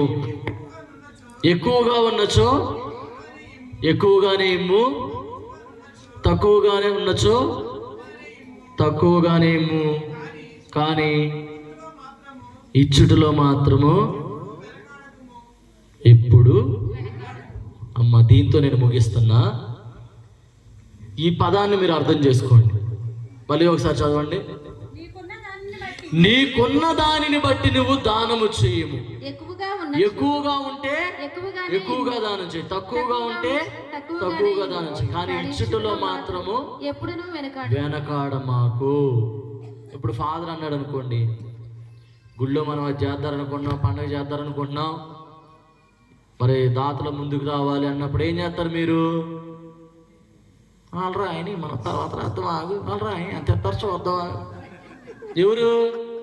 మీరు రాయండి, వాళ్ళు రాయండి, ముందు మీరు రాయండి. నువ్వు రాయలేవు. దేవుడు ఏమంటున్నాడు? నీకున్న దానిని బట్టి. నీకు లేకపోతే వద్దు, మాకు నీకు దేవుడిచ్చాడని నీకు అనిపిస్తే, నీకున్న దానిని బట్టి ఎక్కువగా ఉంటే ఎక్కువగా ఇయ్యి, తక్కువగా ఉంటే తక్కువగా ఇయ్యి. కానీ ఇచ్చుటలో మాత్రము ఇట్లా వెనక రాకూడదు. ఫాదర్ ఎవరైనా పెద్దలు వచ్చి అమ్మ డబ్బులు ఇవ్వండి అని ఇంటికి తిరుగుతారు. వాళ్ళు ఇచ్చారా ఎదరాళ్ళు? అక్కడికి వెళ్ళరా ఏంటి? వాళ్ళకి తెలవదు. మరి ఎక్కడికి వెళ్ళి రావాలి? అడుక్కునే వాళ్ళ?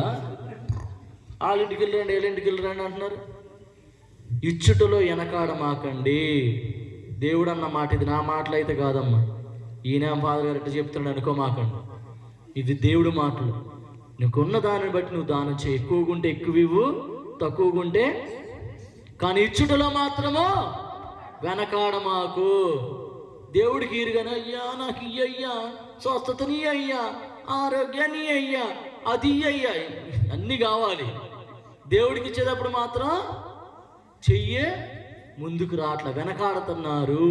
దేవుడు చెప్పిన మాటలమ్మ, నేను చెప్పిన మాటలు కాదు. ఒకరోజు నేను ప్రొటెస్టెంట్ చర్చికి వెళ్ళాను. అక్కడ ఒక పాట పాడుతున్నారు. ఏం పాట తెలుసా? నీ ధనము నీ ఘనము ప్రభు యేసుదే, నీ దశమా భాగము నీయ వెనుదేతువా, వెనుదేతువా. ధర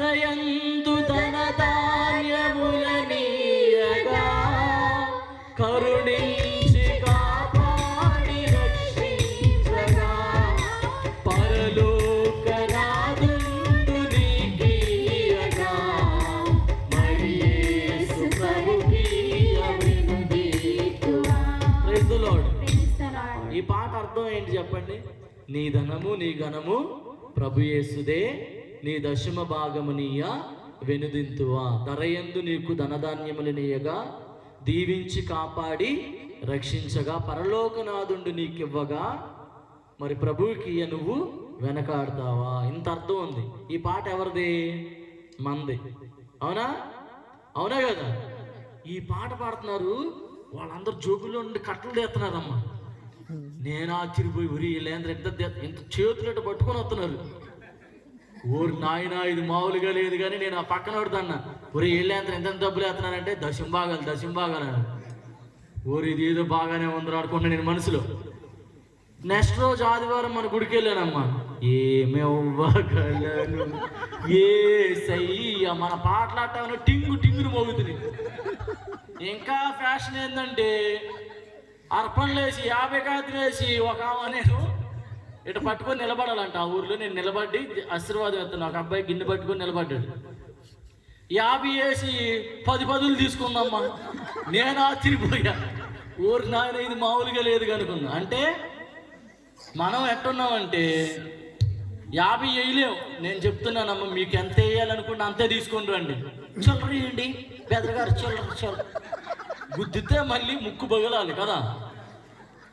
అవునా కదా? నువ్వు బట్టలు కొనుక్కోవాలంటే 3000 పెట్టి కొనుక్కుంటావు. హాస్పిటల్కి వెళ్ళానండి 10,000. ఎందుకవ్వో ఇవ్వాల్సింది కాదు, ఇవ్వలేదుగా. పోవాల్సింది కూడా పోతాయి. హాస్పిటల్కి వెళ్తే టెస్టులు అన్నారండి 10,000 అయిపోయినాయి. మళ్ళీ ఏమీ లేదన్నారు. ఏమనదు. నువ్వు ఏమన్నా ఉండాలంటే ఈడ ఇవ్వాలి. ఫాదర్ గారికి డబ్బులు తక్కువేనండి, కారులో తిరుగుతారు. నువ్వు ఇచ్చావమ్మా కారు? కొంతమంది భలే ఫ్యాషన్ అమ్మ. బెదర్లకే తక్కువ పెద్ద వాచిని పెట్టుకో. నీలాంటి వాడు ఎవడో దానం చేశాడు మాకు. అర్థమైందా? కాబట్టి కొంతమంది దేవునికి ఇవ్వడానికి వెనకాడుతున్నారు. దేవుడు నీకు శక్తినిచ్చాడు, బలాన్ని ఇచ్చాడు, నీకు ఆశీర్వదించాడు. నువ్వు ఇక్కడ ఇవ్వకపోతే నీకు ఏడబావాలో పోతాను అంటే, నువ్వు ఎంత కష్టపడి కన్నాలు ఉన్న జోబులో పెట్టావనుకో ఏమైద్ది? ఫలితం ఏమైనా ఉంటుందా?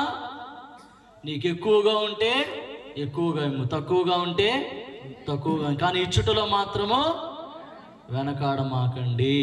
అమ్మ ఈ నా మాటలైతే కాదు, దేవుడి మాటలు. మనలో ఇప్పుడు ఒకరోజు అమ్మ పెద్ద ఫాదర్ నన్ను డబ్బులు లెక్కేయమన్నాడు.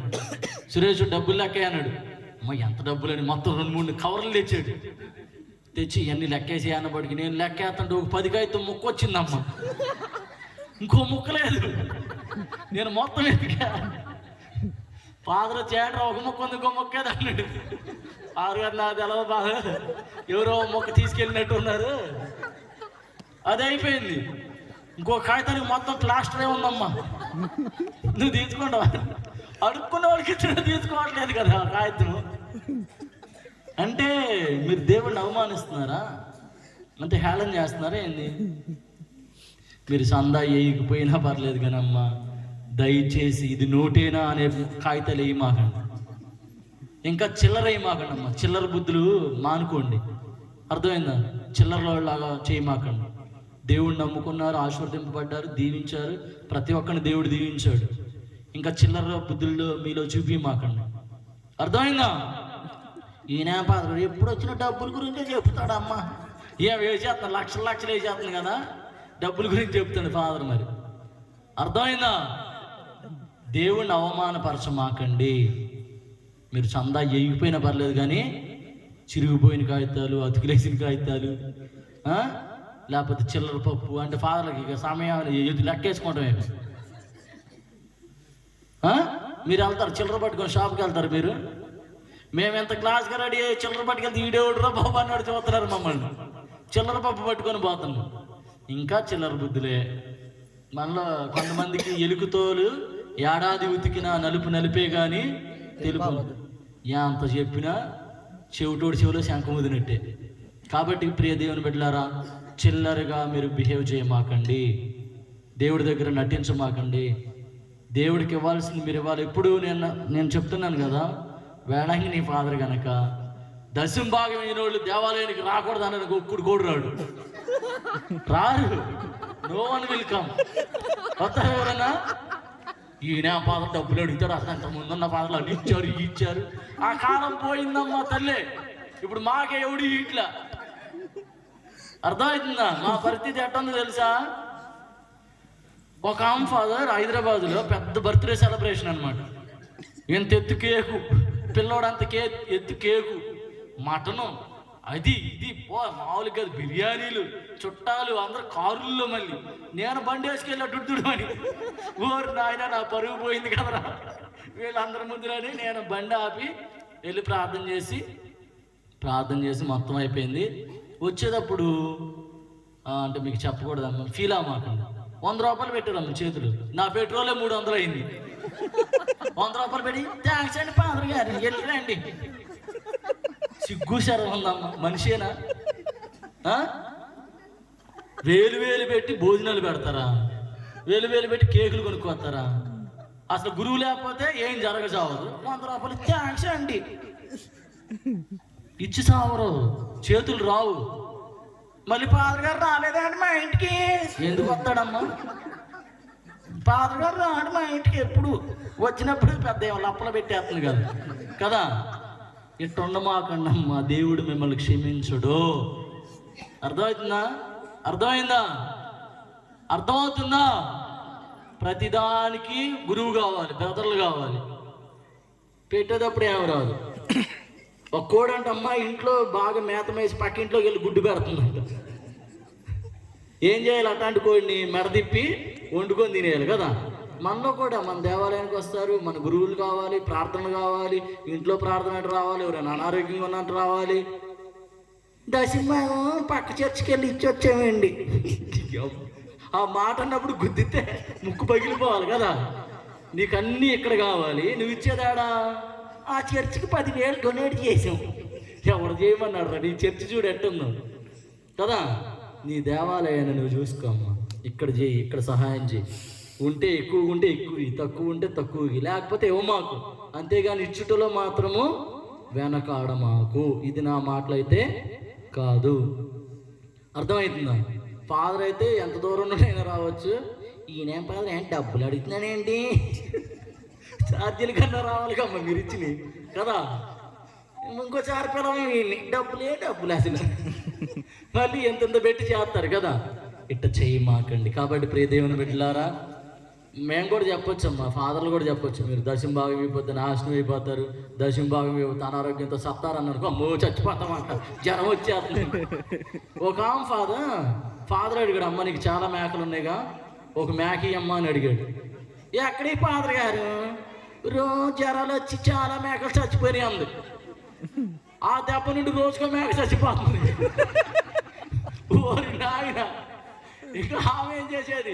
ఫాదర్ గారి దగ్గరికి వెళ్ళి తప్పు అయిపోయింది, ఫాదర్ గారు మీకు మేకనెత్త ప్రార్థన చేయండి, మేకలన్నీ చచ్చిపోతున్నాయి. మనం ఎట్టే ఉంటామమ్మా బాబు. మన జీవితాలు మారితే మారవా? Praise the Lord, praise the Lord, praise the Lord. కాబట్టి ప్రియమైనటువంటి దేవుని బిడ్డలారా, దేవునికి ఇచ్చడానికి, దేవునికి ఇవ్వడానికి, దేవుని సంఘానికి ఇవ్వడానికి, నీ దేవాలయానికి ఇవ్వడానికి వెనకాడ మాకు. మేము ఫాదర్లు వస్తాము, పూజలు చేస్తాము, మీకు సేవలు అందిస్తాము, ట్రాన్స్ఫర్లు అయితే వెళ్ళిపోతాం, వేరే వాళ్ళు వస్తారు, మేమేం పట్టుకొని పోం. అవునా కదా? Yes sir no? మేమేం పట్టుకొని పోం, అన్నీ మన దేవాలయానికి ఉంటాయి. కాబట్టి ఇచ్చుటలో వెనకాడ మాకండి. ఏదైనా చెయ్యాలన్నా, ఏదైనా జరగాలన్నా, అది మీ సేవే కావచ్చు, మీ సమయం కావచ్చు, లేకపోతే మీ ఆర్థిక సహాయం కావచ్చు, నీ మాట సహాయం కావచ్చు. కాబట్టి ముందుకొచ్చి మీకున్న దానిని బట్టి మీరు దేవునికి ఇస్తే దేవుడు మీకు ఖచ్చితంగా ఇస్తాడు. అర్థమవుతుందా? కాబట్టి ఇవన్నీ కూడా చిల్లరగా ఉండమాకండి. ఇంకా అలాంటి బుద్ధిని మార్చుకోండి. నువ్వు బయటికి వెళ్ళి నీ చిన్నపిల్లాడికి 2 రూపాయలతో ఏమైనా కొనగలవమ్మా? 10, 20, 100. కానీ దేవాలయానికి వచ్చినప్పుడు చిరిగిపోయిన కాగితాలు, అతుకులు వేసిన కాగితాలు, చిల్లర పైసలు తీసుకొచ్చి ముష్టేస్తున్నావు నువ్వు దేవుడికి. ఆత్మ పరిశీలన చేసుకోండి. నీకు ఇచ్చిన దానిని బట్టి నువ్వు దానం చేయి, దేవుడు నిన్ను ఇంకా అధికంగా దీవిస్తాడు. కాబట్టి ప్రియ దేవుని బిడ్డలారా, దేవుడు మీ అందరినీ దీవించి ఆశీర్వదించి కాచి కాపాడును గాక. అందరూ కూడా మోకరించిన చిన్న ప్రార్థన చేసుకొని వాక్యాన్ని ముగించుకుందాం.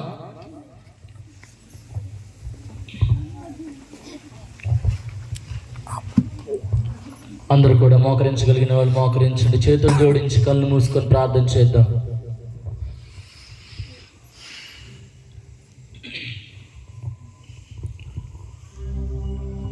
దేవుడు మనందరిని కూడా తన సన్నిధికి పిలిచి ఇప్పటి వరకు పాపం అంటే ఏంటి, పాపం వల్ల వచ్చేటటువంటి ఫలితం ఏంటి, మరి పాపము నుండి మనము రక్షణ పొందాలంటే మన మనస్సులను హృదయాలను పవిత్రపరుచుకొని ఇదిగో ప్రార్థన, ఉపవాసము, దాన ధర్మాలు అనేటటువంటి ఈ త్యాగ క్రియల ద్వారా మనము దేవుని ఆశీర్వాదాలు పొందాలని మనకు వాక్యము ద్వారా సెలవిచ్చాడు. మన దేవుడు నిజమైనటువంటి దేవుడు, మనల్ని ఆశీర్వదించేటటువంటి దేవుడు, మనల్ని కాపాడేటటువంటి దేవుడు.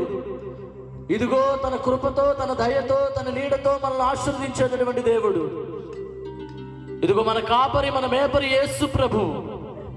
ఈరోజు ప్రియ దేవుని బిడ్డలారా, నీతో నాతో వాక్యముతో మాట్లాడిన దేవుడు అడుగుతూ ఉన్నాడు. నీవు నన్ను పిలిస్తే నేను నీకు జవాబిస్తాను, నేను నిన్ను ఆశీర్వదిస్తానని చెప్తూ ఉన్నాడు. ఎంతో మంది నా ప్రియ దేవుని బిడ్డలారా మన విచారణ గురువులను, సహాయక గురువులను, ఇదిగో బ్రదర్లను, కన్యాస్త్రీలను దేవునికి సమర్పించి ప్రార్థన చేద్దాం. దేవాతి దేవుడు వారిని అతిగా ఇదిగో తన సేవలో, దేవుని సేవలో అధికముగా వారిని వాడుకోవాలని, ఇదిగో వారిని తన బలిపీఠము చెంత ఆశీర్వదించాలని, వారిని దేవుని సేవకు అంకితం చేసిన వారి తల్లిదండ్రులను దీవించాలని ప్రార్థన చేద్దాం. ఇదిగో ప్రియ దేవుని బిడ్డలారా, ఎంతో మంది అనారోగ్యంతో బాధపడుతూ ఉన్నారు. ఇదిగో నా ప్రభువ, అనారోగ్యంతో బాధపడుతున్న ప్రతి ఒక్క బిడ్డను పేరు పేరున నా ప్రభువ, నడినెత్తు నుంచి అరికాల వరకు నా ప్రభు నీ పరిశుద్ధమైన రక్తముతో కడిగి స్వస్థతను దయచేయమని ప్రార్థన చేద్దాం. ఇదిగో దావీదు కుమార యేసయ్యా, నన్ను కరుణించు, నువ్వు ఒక్క మాట పలికిన నేను స్వస్థత పొందుతానని ఆనాడు ఆ బిడ్డలు విశ్వసించిన రీతిగా మనము కూడా అడుగుదాం. ఇదిగో ప్రియ దేవుని బిడ్డలారా, ఎంతో మంది సంతానం లేక బాధపడుతూ ఉన్నారు. ఆ దేవాది దేవుడు సంతాన భాగ్యాన్ని దయచేయాలని ప్రార్థన చేద్దాం. ఇదిగో ఎంతో మంది పాడి పంటల కోసం ప్రార్థన చేయమని అడుగుతూ ఉన్నారు. వారి పాడి పంటలను దేవుడు 30 60 100 ఫలించాలని ప్రార్థన చేద్దాం. అయ్యా దేవా, ఇదిగో 10వ తరగతి ఇంటర్మీడియట్ ఎగ్జామ్స్ రాస్తున్నటువంటి బిడ్డలను మీరు దీవించండి. వారికి జ్ఞానమును, జ్ఞాపక శక్తిని, ఆయురారోగ్యములను దయచేయమని ప్రార్థన చేద్దాం. ఇదిగో నా ప్రభు, కుటుంబంలో సమస్యలతో, వ్యాధి బాధలతో, కష్ట నష్టాలతో నా ప్రభు ఎంతో మంది బాధపడుతున్నారయ్యా. వారందరినీ నా ప్రభు నీ పాదాల చెంత సమర్పిస్తూ ఉన్నాం. దీవించండి, ఆశీర్వదించండి నా ప్రభు, శాంతి సమాధానాలు దయచేయండి అయ్యా ప్రభు. అదేవిధంగా నా ప్రభు, చదువుతున్న బిడ్డలకు జ్ఞానాన్ని దయచేయండి, జ్ఞాపక శక్తిని దయచేయండి. ఉద్యోగాల కోసం ఎదురు చూస్తున్న బిడ్డలకు ఉద్యోగాలను దయచేయండి. ఇదిగో నా ప్రభు, ప్రయాణం చేస్తున్న బిడ్డలకు నువ్వు దేవదూతల కావలిగా ఉంచమని ప్రార్థిస్తూ ఉన్నామయ్యా. అయ్యా, ఇక్కడ చేరి ప్రార్థిస్తున్న మమ్మందరిని ఆశీర్వదించండి ప్రభు. మా విచారణను ఆశీర్వదించండి నా ప్రభు. మా విచారణను ప్రతి ఒక్క గ్రామాన్ని ఆశీర్వదించమని ప్రార్థన చేద్దాం. ప్రియ దేవుని బిడ్డలారా, ఇదే అనుకూలమైనటువంటి సమయం, ఇదే రక్షణ దినము. దేవుడు మన ప్రార్థనను చూసేటటువంటి దేవుడు, మన ప్రార్థన ఆలకించేటటువంటి ప్రభు. ప్రతి ఒక్కరు కూడా ప్రార్థన చేద్దాం.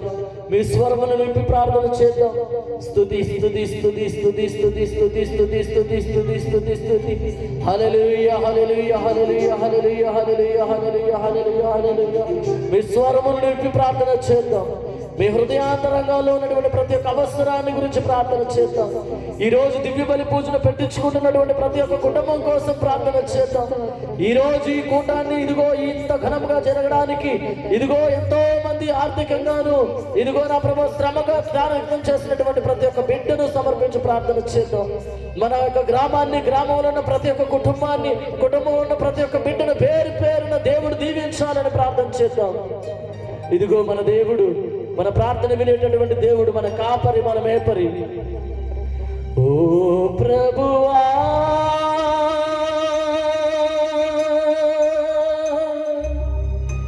ఓ ప్రభువా,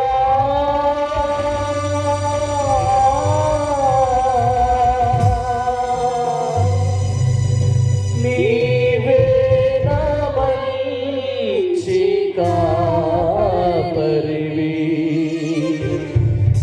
నీవే నా మంచి కాపరివి.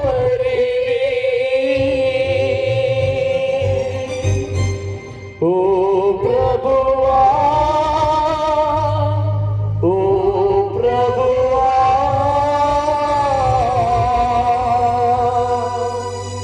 నీవే నా మంచి కాపరివి, నీవే నా మంచి కాపరివి.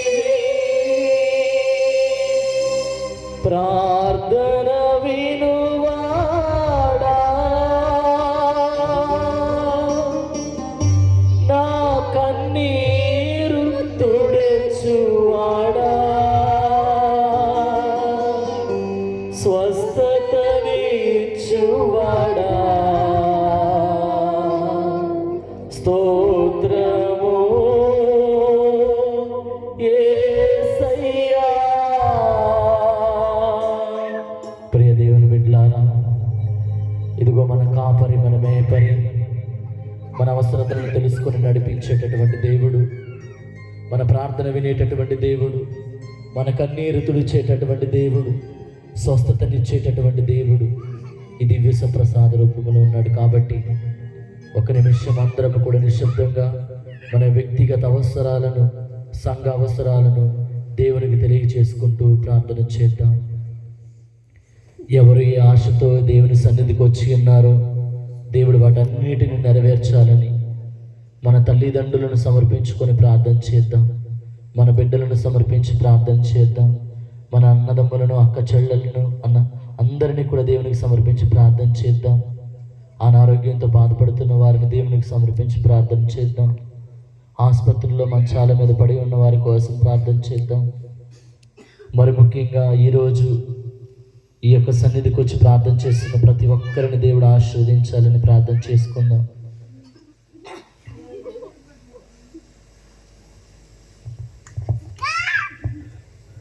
ప్రభు మీతో నుందురుగాక.